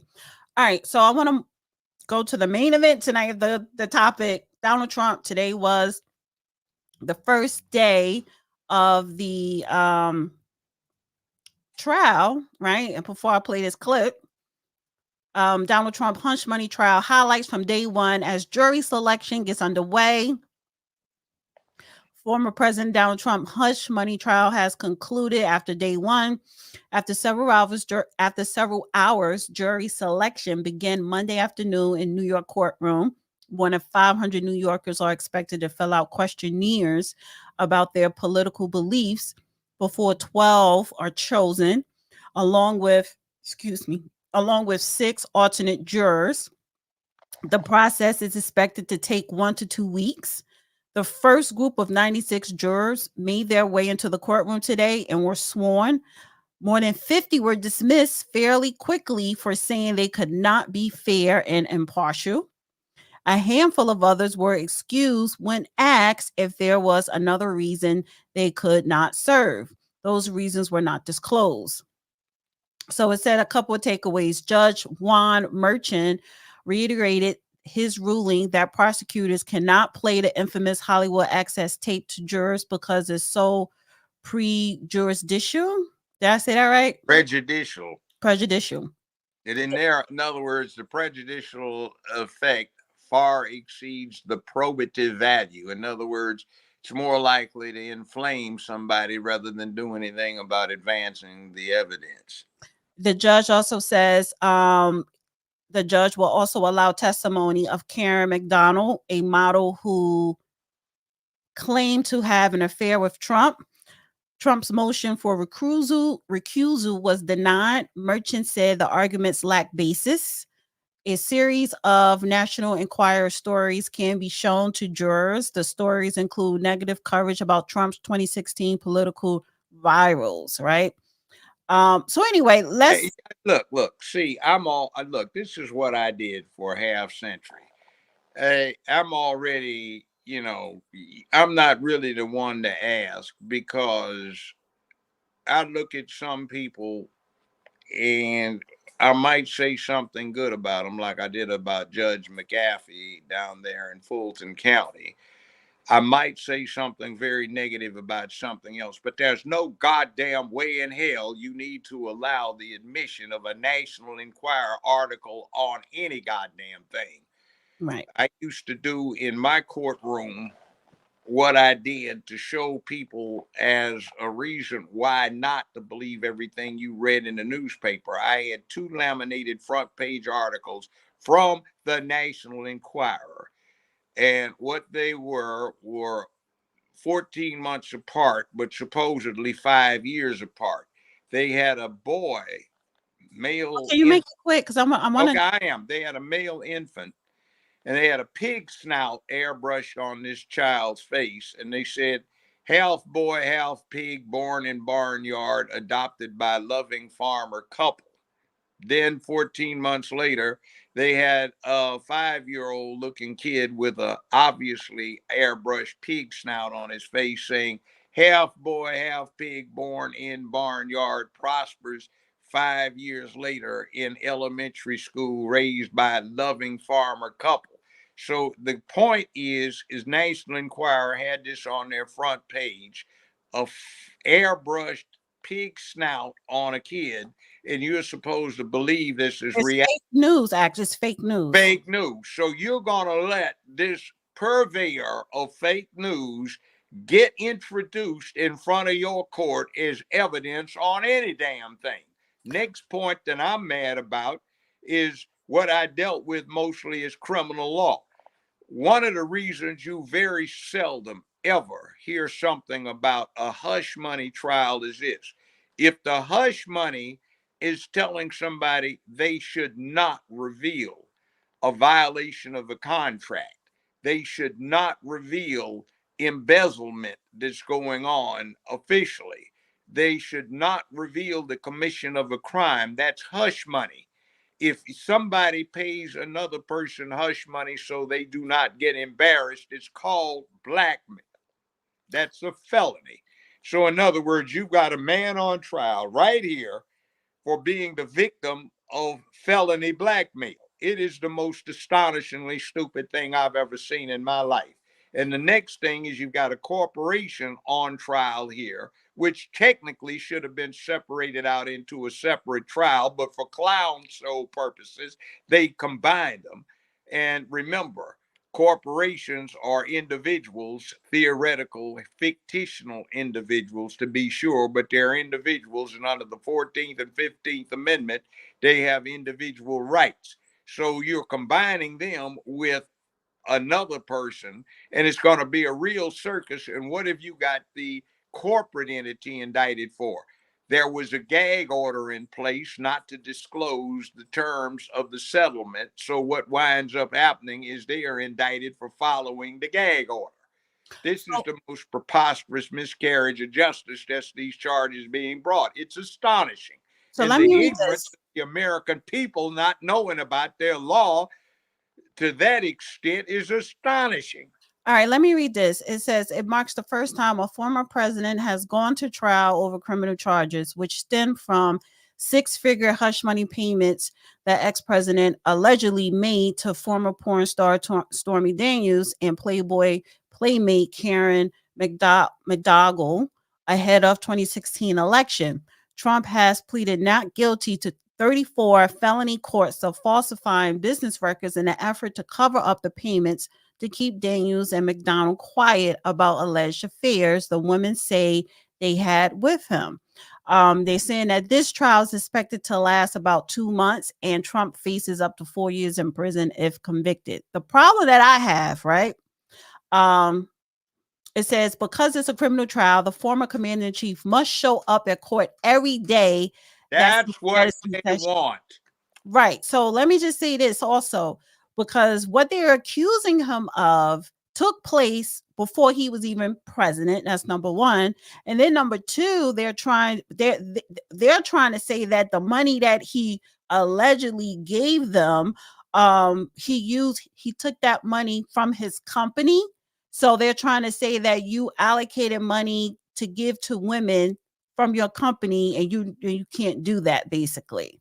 So that's I had it up here. I was trying to bring it up to actually read out the damn charges. Yeah, in other words, you got extorted, you got blackmailed, so you paid off the blackmail, and now you're to be indicted some years after the fact. And the other thing is, why didn't they indict him for supposedly doing this to the Playboy bunny type, instead of trying to come up with the really scroungy thing of introducing our testimony as proof of other crimes? There's absolutely no need for that. Proof of other crimes is only usable to, one, show identity, two, to show pattern, not pattern, but the pattern or the way the crime was committed, to infer circumstantially that the defendant did it. But there is no denial that money was exchanged. That is clear. It's in court documents. So what the hell is going on here, except they're trying to sit there and get, well, they're trying to get a conviction that they know is not going to stand. Just like, what did I tell everybody about the Cosby conviction? That shit was not going to stand because of Fifth Amendment infirmities. And it did not, and the appellate court for the state threw it out. The trial judge should have been hauled up on charges for deliberately sitting on that report he was supposed to have gotten out in 60 days. He sat on it for damn near a year to delay putting Mr. Cosby's case in front of an appellate court so he could sit in jail.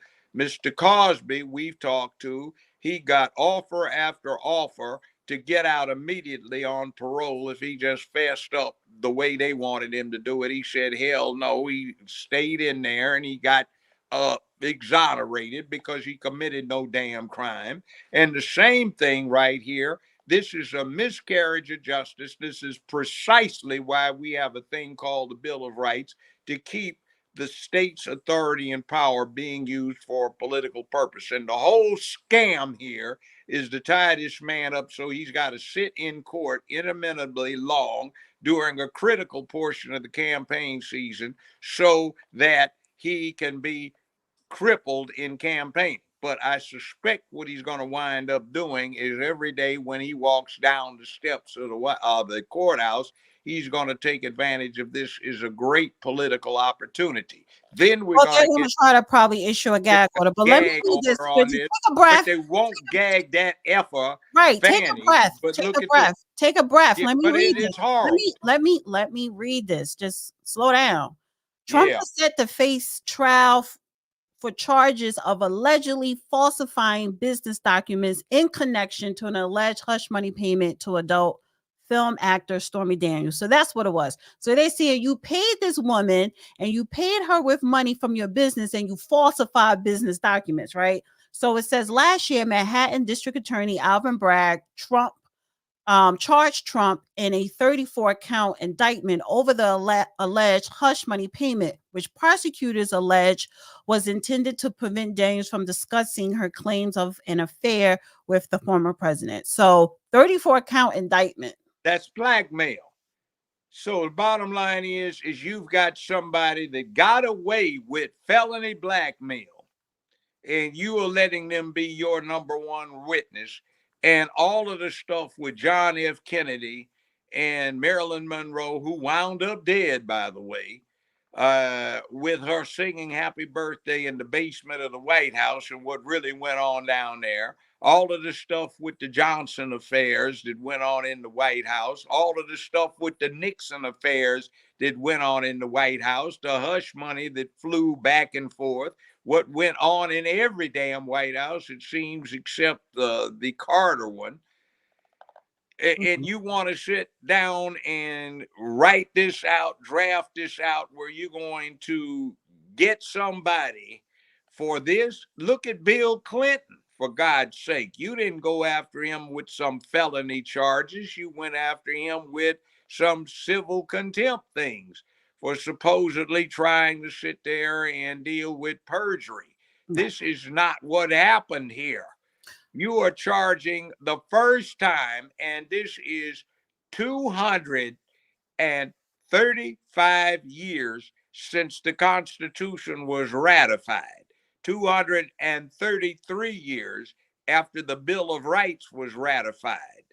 And you, for the first time out of this entire list of scoundrels we've had in Washington, D.C., you are going to prosecute a United States president because your little strange acting behinds who want to destroy the nuclear family, get rid of decency, impose fascism, impose censorship and restriction of free speech, get rid of the Fifth Amendment, the Fourth Amendment, the Sixth Amendment, get rid of the Second Amendment and suppress the hell out of the First. You want to go do this as a precursor. This looks like something out of Nazi Germany or fascist Italy.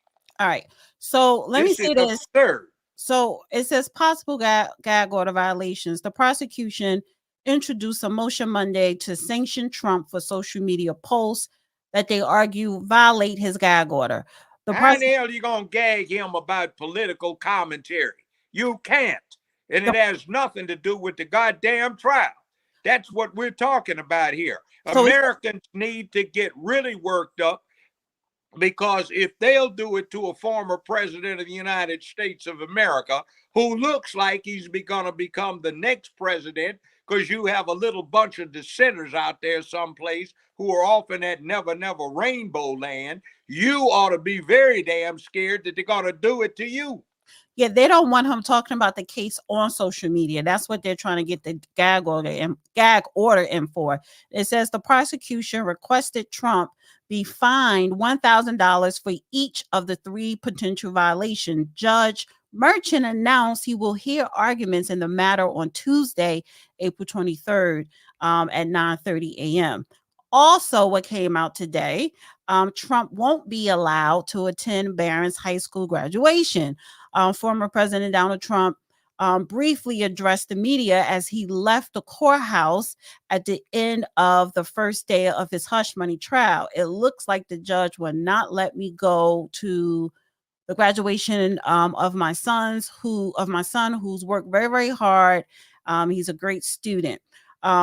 So Trump's son, Eric, also responded saying Judge Merchant is truly heartless in not letting a father attend his son's graduation. Merchant did deny Trump's request to attend Supreme Court arguments on April 25th in his presidential immunity case. New York State. Goddamn, how in the hell are you going to sit there and deny somebody the opportunity to attend another case in which he is a party before a court of superior jurisdiction? It says New York State law requires that Trump be in the courtroom during his trial because. Well, then, goddamn it, you have a recess of the trial. That's what you do. When you have a defendant in your courtroom that has got a mandatory appearance in a superior court to yours, you just don't have a proceeding if you have to have his presence. In other words, you wait because the other court has appellate jurisdiction over you. Right. So can't the federal court trump New York State law and say no? Yes, that's the point. They're just trying to make him spend extra money, put him through extra hassle, because these little weenie assholes are down there trying to sit there and subvert the whole American system. Yeah, I'm mad, very mad, because I've been working at this for 50 years. It's hard enough under ordinary circumstances to keep things under control so the proceedings are fair. When they start off being corrupt from the day one, from the point one for them and from their inception and their manifestation, it gets ridiculous. And I am disturbed that the public is not even concerned about this. Like that shit with January 6th. I sent you that list. Did you look at that list of demonstrations in Washington, D.C.? No, you didn't send me a list, but go ahead. Yes, I did. It's a Wikipedia article. And what it is I'll resend it to you. It details the list of demonstrations and protests, violent and nonviolent, in D.C.'s history, going back a long time, where we had almost several times a month. We had 5,000, 10,000, 50,000, 60,000 people in D.C. clowning.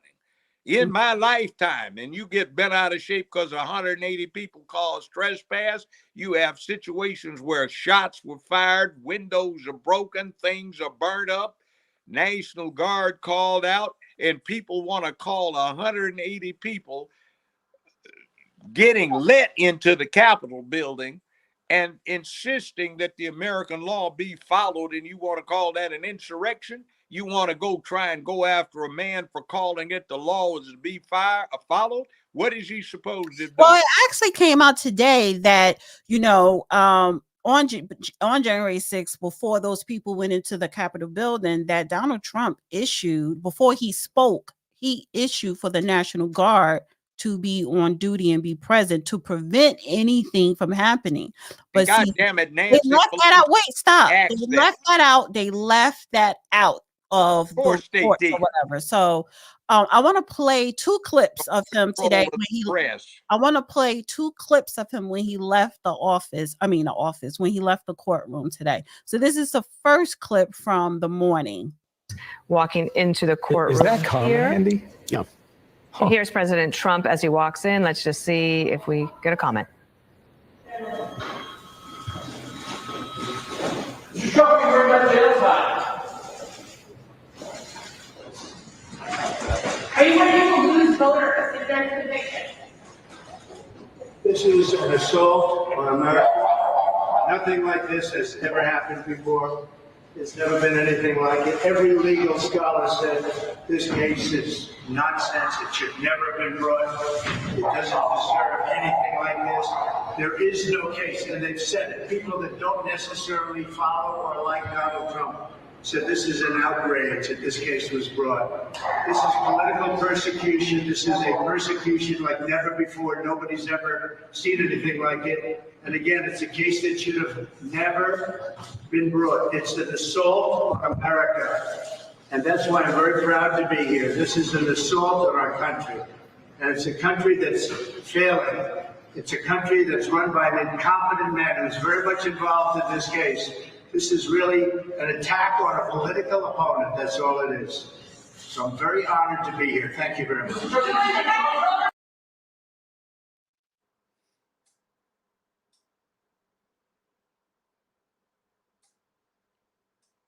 What's getting done to him for 50-some years, more than 50 years, I've been trying to prevent. And now, in the middle of a presidential campaign, we have these damn snick-ass bozos in New York, Florida, and Georgia trying to subvert the entire constitutional scheme of the United States of America. They should be held up on charges of insurrection. That's what insurrection's about, when you attempt to subvert the U.S. system. This is disgusting. It's never been done, and it is not appropriate as a precedent, because if they can go after somebody like this, then what the hell? Like, look at what they did in New York with this thing, with the civil fine. Yeah, hold on a second. I want to play this second clip of his, because we're running short on time. This is him leaving the courtroom this afternoon. So thank you very much. We had some amazing things happen today. As you know, my son is graduating from high school, and it looks like the judge will not let me go to the graduation of my son, who's worked very, very hard. He's a great student. I'm very proud of the fact that he did so well. And I was looking forward for years to have graduation with his mother and father there. And it looks like the judge isn't going to allow me to escape this scam. It's a scam trial. If you read all of the legal pundits, all of the legal scholars today, there's not one that I see that said this is a case that should be brought or tried. It's a scam. It's a political witch hunt. It continues, and it continues forever. And we're not going to be given a fair trial. It's a very, very sad thing. In addition, as you know, next Thursday, we're before the United States Supreme Court on a very big hearing on immunity. And this is something that we've been waiting for a long time. And the judge, of course, is not going to allow us. He's a very conflicted judge. And he's not going to allow us to go to that. He won't allow me to leave here for a half a day, go to D.C. and go before the United States Supreme Court because he thinks he's superior, I guess, to the Supreme Court. We got a real problem with this judge. We have a real problem with a lot of things having to do with this trial, including the DA, because you go right outside and people are being mugged and killed all day long, and he's sitting here all day with about 10 or 12 prosecutors over nothing. Over nothing. Over what people say shouldn't be a trial. So I just want to thank you very much. But that I can't go to my son's graduation, or that I can't go to the United States Supreme Court, that I'm not in Georgia or Florida or North Carolina campaigning like I should be. It's perfect for the radical left Democrats. That's exactly what they want. This is about election interference. That's all it's about. Thank you very much. So, yeah. So this case, listen, this is just day one, and it's going to take 2 weeks for them to get, I guess, 12 jurors and 6 alternates. They said, and the whole case is going to take 2 months.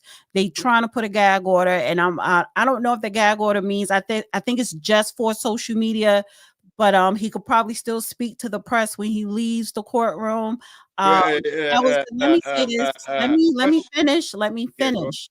And also because that's what Fannie Willis tried to do, did at one point with Harrison Floyd, put a gag order on him where he could not talk about the case on social media, but that got somewhat, reversed. Basically, it got reversed. So I don't know what is going on in New York. You have Alvin Bragg, you have Letitia James, and it's blue. It's a blue state. They do have red counties, but New York City is a blue city. However, it does not matter whether you're blue or red. What people need to understand and need to wake up to is the fact that what they're doing by using the law, twisting the law, not following the rules of the law, just so that they can convict this man, so that he so he could be eligible to run for president.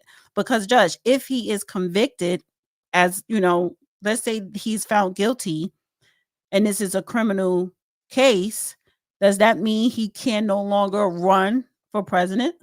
No, the conviction is not final until the appeal is resolved. So it's still up in the air. Now, that's what you have with this kind of thing. It's a deliberate effort to manufacture a roadblock using the legal process, and that's why we have the Bill of Rights to stop that from happening. We've got a problem in that a trend about 40 some years ago was started by Biden, Stennis, and Byrd, the triple KKK element in the U.S. Senate, to allow prosecutors to use the authority of the courts to carry out political oppression. They set that in motion, and you see what's happening now that you've got 40 some years worth of principle being extended so that it is brought to this point. The other thing is nominally under New York law, this would almost be an automatic probation case if somebody were convicted. So what are they doing here in the first place? Because they're saying that he could get years in prison, like up to 4 years, but is it because they're adding on the falsifying business documents? Well, see, the falsifying business documents are just basically incomplete documents, and the point is if they'd given a thorough recitation, they would have violated the gag order. So you got this situation. What makes it criminal for you to say you have to go? It isn't. That's the point. Now, you have all these legal scholars agreeing on that point. I may not be a legal scholar because the only thing I ever wrote was in opinions and stuff like that, and memorandum and such like that got published in a law book, but I am certainly experienced, and there's nobody out there that's been doing it longer than I have, and nobody went to a better law school than I did to do it as long as I did. And I'm saying 34 counts of falsifying. He gets 4 years for that. yeah, that's maximum. And see, So you could go to prison falsifying your business yeah, document. but you see, the point is not for something like this. The falsification that they're talking about is that your corporation has lost so many tens of millions of dollars because of a bad investment, and you sit there and falsify your records so the investors don't know about it. This is something entirely different. Now, it's taking something out of context and using it for something it's not intended for. That's this thing where you have this civil persecution by Letitia. And what the deal is there, you have no victim. The bank saying, hey, this guy, Mr. Trump, did nothing that every homeowner doesn't do. They come in and get a loan. So they say, my home's worth $786,000. And somebody else might say it's only worth $600,000. So do you prosecute the homeowner because he's making a claim he feels is just for the value of his property? Plus, we do our own independent investigation anyway. Well, this is the thing, though. So there's no victim here. But Right. the So the falsifying, it was, I forgot his name. His name started with an S, but he had a pharmaceutical company where he increased a drug for AIDS by over 1,000% or whatever. However, he had two companies and he ended up going to prison because he took money from one company to fund another. And you cannot do that in New York. And I think, but anywhere else unless you disclose it. So right. And he did not disclose it. So I'm thinking and he went to prison. So I'm thinking that they're trying to create the same picture with Trump. Oh, you took money from your business to give to her to be quiet, but you didn't disclose it on your business audits. It's not here. He didn't have that authority with the business. And the business has said if it had come out that this was a development, it would have been bad for our business. So due to the close affiliation of the party in question, Mr. Trump, with this business, we decided independently, acting through its board of directors, to pay the woman. And if your board of directors say we are going to pay her, then yeah, it's not, you did not break the law. So yeah. So the point of the exercise is it's intentional harassment. And what can we not say here today because it's on what, YouTube? Yeah, just forget about it. But no, I'm not going to say anything particularly. But when in the hell does American social media get to censor political speech? We're not talking about pornography. We're not talking about something that is exclusively based on prurient interest, reproductive, scatological, or urological, whatever. We're talking about politics that are over the front pages of most newspapers in America, on everybody's news desk for commercial broadcast news, but you can't talk about it candidly on YouTube because it's being allowed to get away with censorship, destruction of the First Amendment. That's why it's the First Amendment, the most important one. So you don't have a civil war or revolution or an outbreak of violence. You can talk it out and let the people decide at the ballot box. So these clowns are trying to suppress what's said and keep it from going to the ballot box. And I was out today and I heard a number of people say, I don't care what they show about him now, I'm voting for him, just to get back at these clowns who are trying to snatch away the First Amendment. Just because these clowns are trying to destroy the family, I'm not going to let them do it. So I don't care. I'm voting for Trump. I don't care who they come up with. Trump's got my vote. I don't need to hear anything else. That's what I've been hearing all day. Our last guest was talking about what you were hearing if you put your ear to the ground, or you watch the smoke signals, or you listen for the drums, and you can hear them in the distance as they are calling. It's disgusting. Yeah, let me say this real quick. So the first polls are we headed for World War III? 66 says yes, 33 says no, 372 voted. And I just put another poll. This is the last poll. Will Trump be found guilty in New York City courts? So I want to just one last thing I want to bring up. Robert F. Kennedy Jr. says he was approached to be Trump's VP. Robert F. Kennedy Jr. said this week that members of former President Donald Trump inner circle asked him to run as Trump's vice president. President Trump calls me an ultra left radical. I'm so liberal that his emissaries asked me to be VP. I respectfully declined the offer. I am against President Trump and President Biden. I am against President Trump, and President Biden can't win. Judging by his new website, it looks like President Trump knows who actually can beat him. I didn't look at President Trump website. I don't know what he's talking about. Can't Let be. me finish. Let me finish. Kennedy Jr. is currently running as an independent in 2024 election after initially planning to run as a Democrat. Trump, the presumptive Republican nominee, and President Joe Biden, the Democrat incumbent, are slated for a 2020 rematch. Kennedy and his son, blah, blah, blah. Yeah, who cares? My thing is, why would you turn it down? I guess you could take him up on his offer later because he's not going to win. For anything, Robert Kennedy Jr., let me finish. Robert Kennedy Jr. is going to help Trump because he's running as independent. People are tired of Biden.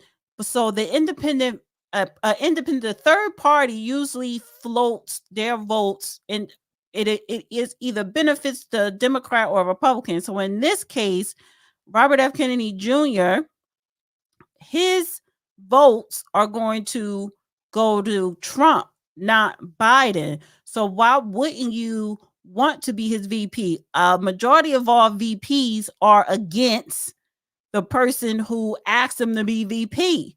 So first of all, it doesn't even matter whether you like somebody or not, or whether you're against them, because once you get in that seat, you're compromised. So if you really want to be in office, then you should accept it. Or maybe it's too soon for him to accept it. Go ahead. Well, my law office represented Al Gore from before he became U.S. Senator and represented him when he was vice president. And he and Bill Clinton got along fine. They'd have meetings together, so that was a simpatico setup. So, yeah. Now, that said, Kennedy, do you think he should have picked up and said yes or no?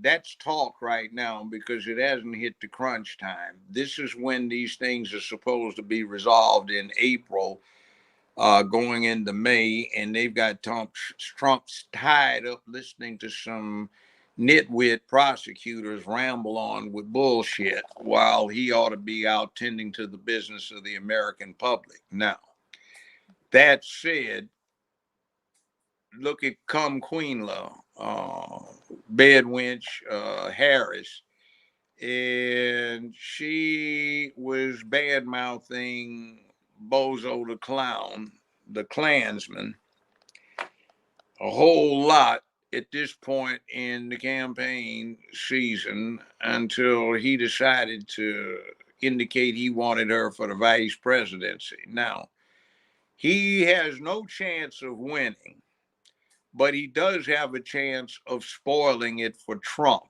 And here's where we go with that.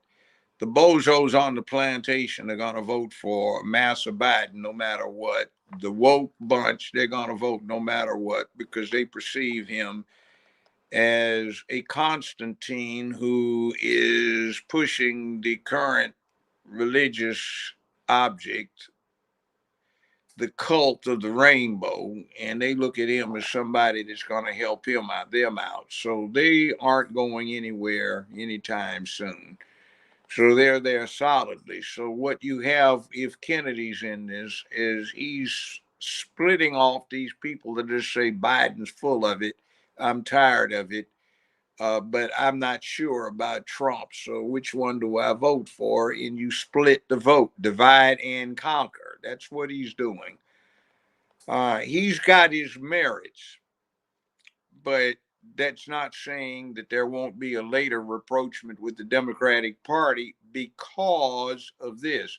The Democratic Party has got their asses so far on the left side of the aisle that really few people can deal with them other than as an alternative to Trump, based not on what Trump's really about, but what they've heard through the propaganda of the controlled press.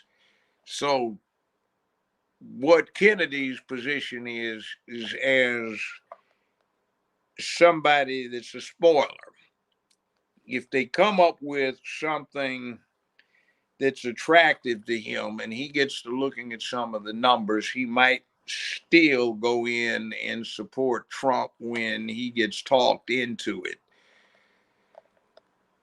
I'm not sure that is the best thing for the Trump campaign. Kennedy wouldn't be bad, but I think DeSantis or Kaswami would be pretty good for the cause because they have the youth on their side. They are aggressive. They can speak in public, and they are actually doing stuff that people are going rah, rah for. Somebody needs to stand up for us. So Kennedy could go there. That he don't no, he would not be a good vice president. He's going to get a cabinet seat for sure, but not no VP. DeSantis absolutely not. He's way too extreme. Yeah. Robert F. Kennedy, I think he would be a better VP, but he probably just don't want Trump to be his boss. That's what it is. He personally don't like him. I've heard a whole lot of people say they are really liking DeSantis with what he's doing down in Florida. I'm just hearing that, like our last guest was talking about, you can hear the drums in the distance. The family support that you get from DeSantis, the common sense thing about we'll stay in the middle, the common sense thing about, hey, the parents need to call the shots for the schools, not for the radicalized school teachers that are off in the rainbow cult. Hey, you better not go out and try to groom the children. The parents need to have the final say. So, hey, Walt Disney doesn't run Florida. The people do. Hey, what about free speech? We can't have somebody doing this. Hey, we can't have these illegals crashing the border and putting everybody at risk for a number of things, from health to physical to crime to war. Right. So we've got a lot of people that like that. Now, all right, I want to wrap it up. I gotta get to the super chats, and I need to end the show because it's running late. Also, all right, so thank you. I just wanted to read this comment. Denise, appreciate you. Your show provides facts, fabulous learning experience, blessing. Thank you so much. Thank you, Margaret Kimball, Judge Joe Brown for DOJ reform. Yeah. Thank you, S. Watkins, super sticker. I think it said you are amazing. Appreciate you.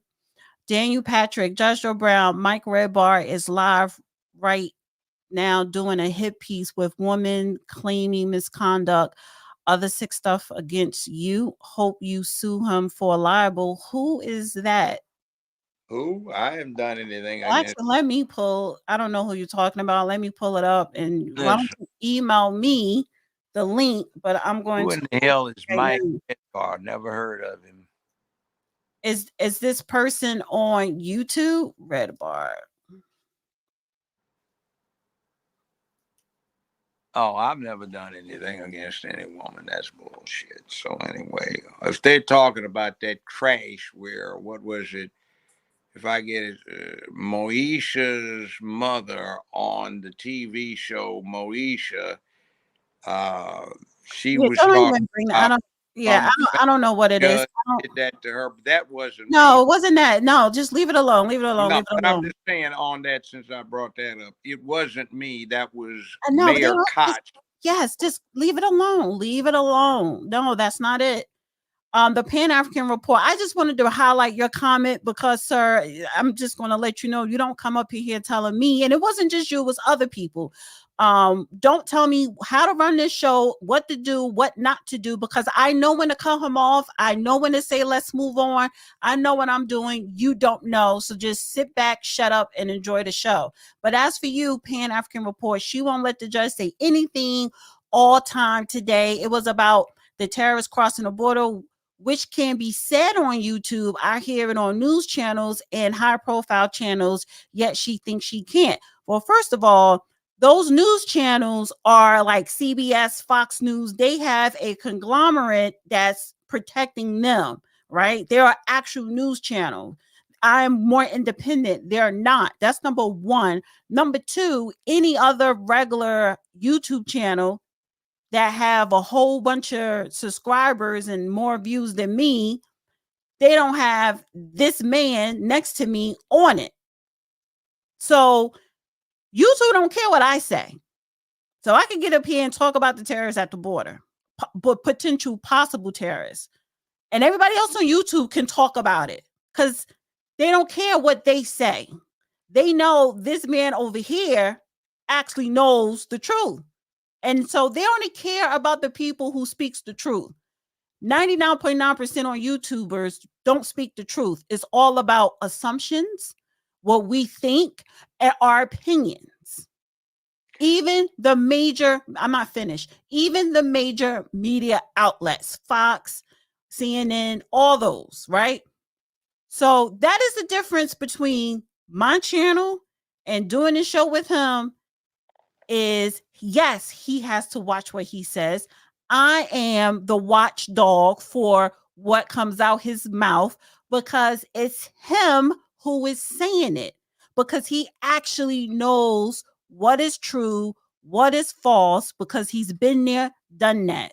Big Brother knows his name on a first name basis and first, middle, and last name. They all up in his phone, all up there in that prostate, honey. Let me say this. Dana has an interesting position. When I say certain things, like she was asking me not to say tonight, they demonetize her channel. I don't need this money. She has to be able to support herself while she does what she does. And they demonetize things. Now, it sounds they demonetize it because of what? Because what I say. Because if I said something to the same topic or talking about the same content, they don't care because they was like, she don't know shit. Well, I'm going to say why they care. Okay. For the last 5 years that I was on CBS syndication, that finished up a 15-year stint on this television show. I was the highest paid man in daytime television in Hollywood. All right. Next thing is they had poll after poll. Nielsen did it. Jimmy Kimmel did it. And every time they did it for the last 5 years, I came out the most trusted man in America. I was way ahead of Obama in terms of public trust. And I was both the number 2 daytime syndicated show and the number 2 judge show. Sometimes I was number 1 in both. CBS didn't like that. I was beating Oprah every day, Dr. Phil every day in the ratings. So when I said something, it had an enormous impact, though you may never have heard that because studios tried to suppress the fact that they had a straight black man who was not Hollywood hitting the high points on all of the ratings. That was not part of their agenda. So when I say something, a lot of people listen, and they don't want me to say certain things because people listen. Now, I'm not one of the people that you have that has some minor degree from someplace, may have got a large following because he gets people an opportunity to whine about their circumstances. I'm actually pointing out things that you can do. I'm being critical in my analysis. I'm not regarding folk as sacrosanct and you can't talk about them because they believe in something. I am trying to keep the American public moving forward so it does not get stagnant and lose its gravity, its courage, its bravery, its focus, its dedication to doing the right thing for the right reasons. It is not a sick society dedicated to hedonistic, that is, pursuit of pleasure type things, where you get into decadence and you leave your children uh, in the hands of the devil. I don't go there. When I see somebody acting inappropriately, I say something about it. If you look back on my track record, I do not have a bad track record when it comes to that. So people will listen to me. And I am not pushing the current agenda. I'm against it. I think it's wrong. It's bad for the public. It's bad for the world, and it'll lead to the destruction of this country. So they don't want somebody like me talking. Right. And let me just say this to Daniel Patrick. Please email me, danawithdedad@gmail.com, the video, because Mike Redbar, if he did a fake news so-called hit piece, women claiming misconduct, other sick stuff against you, talking about the judge, best believe, see, we skip over the cease and desist. And that's one of the luxuries of being a judge. You skip over all that other bullshit and you just go straight to it. And I just went to that person's channel. I didn't see no live. I didn't, if they was live, they took it down. I don't know if he do uploads, but we got time for the bullshit. Because, that is proof that because of what he is saying, that shows you that certain people, left, liberals, whoever, you know what I'm saying, are attacking certain people because they don't like what the fuck they're saying. And what they're saying is the truth because they want to stay in power and they want to keep winning in office, staying in office. So let's shut this person down. Let's shut him up. Let's keep this person in court. Let's have some women with their fucking false allegations about, oh, he touched me inappropriately 20, 30 years ago. This man is, how old are you? 77, 76? 76. 76. So what woman is saying that Judge Joe Brown did something inappropriate? There is none. And if there is, show your fucking face so that you could be slapped with a lawsuit. Well, any other social media outlet that is airing that shit. Let's put a stop to it. My motto has been protecting womanhood and childhood and promoting manhood. Now, I've never deviated from that. The other point is this. 40 years ago, I represented it in Memphis, which was the capital city for this. I represented, let's be candid, and I'll show you why they hate me, pimps and hoes. I represented a lot of them. The payments for my better paying pimp and hoe clients was keeping the doors of the office open, getting the secretary paid, and getting my bills paid. And I represented a lot of them, represented a lot of strippers as well, too. So let's put it this way, considering the number of the actual specimens that I represented, I recognize a pimp and I recognize a hoe. So I will call a hoe and a pimp when I see it because I recognize it well in all of its versions and fashions, and folk don't like that. But sometimes somebody needs to be candid.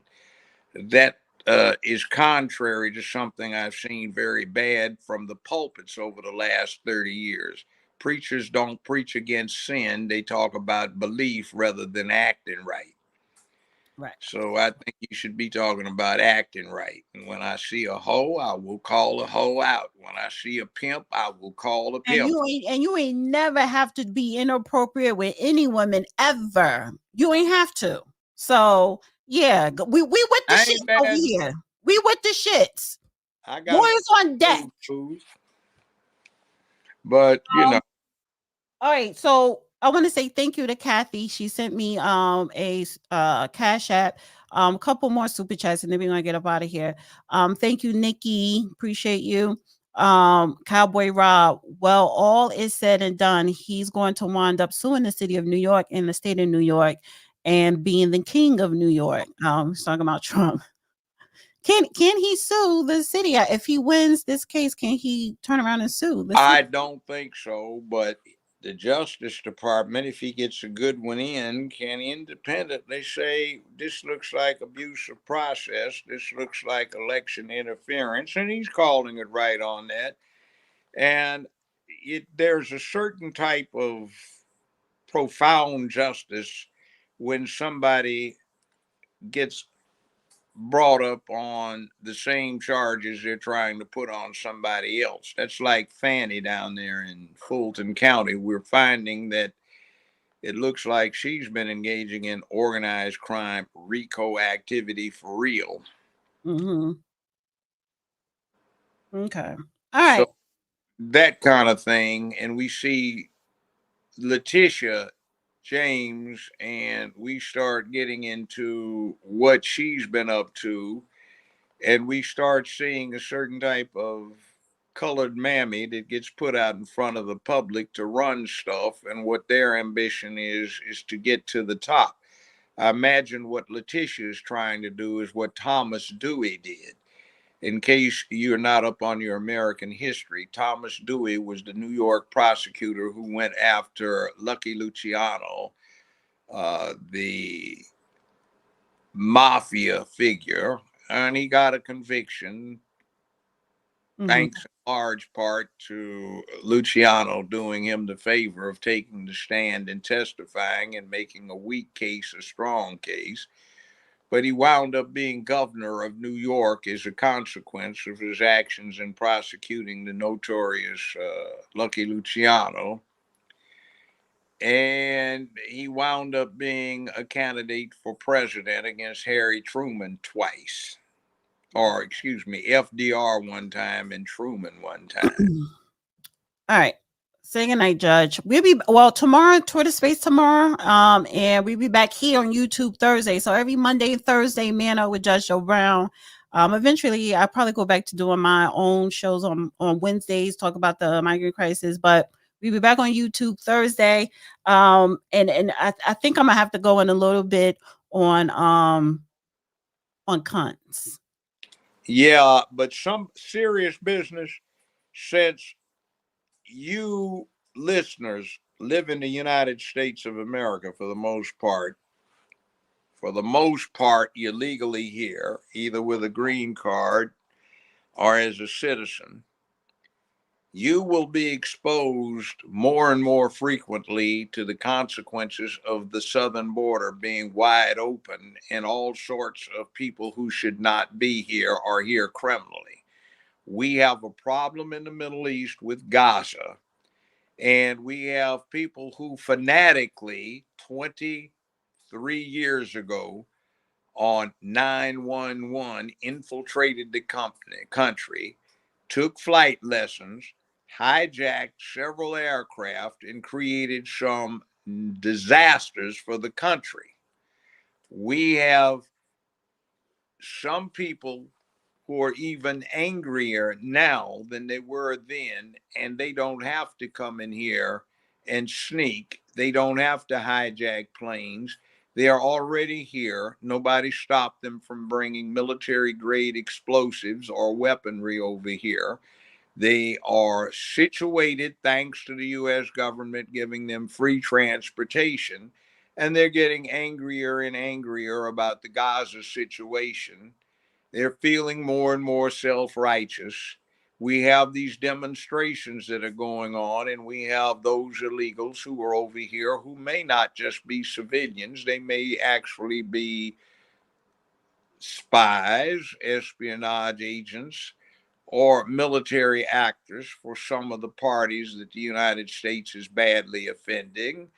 And you may find yourself in a very nasty confrontation with somebody who is intent on killing you, who is trained at it, who has military weaponry to carry it out, who has an organization that'll help him escape, or the dedication to play kamikaze and not worry about it.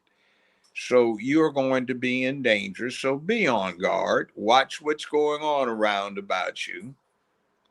Yeah. Be vigilant and prepare yourself. All right. And with that, shout out to Scotland. Somebody in the chat said good night from Scotland. And everybody, thank you everybody on X. Thank you everybody in the love room. Thank you everybody listening overseas.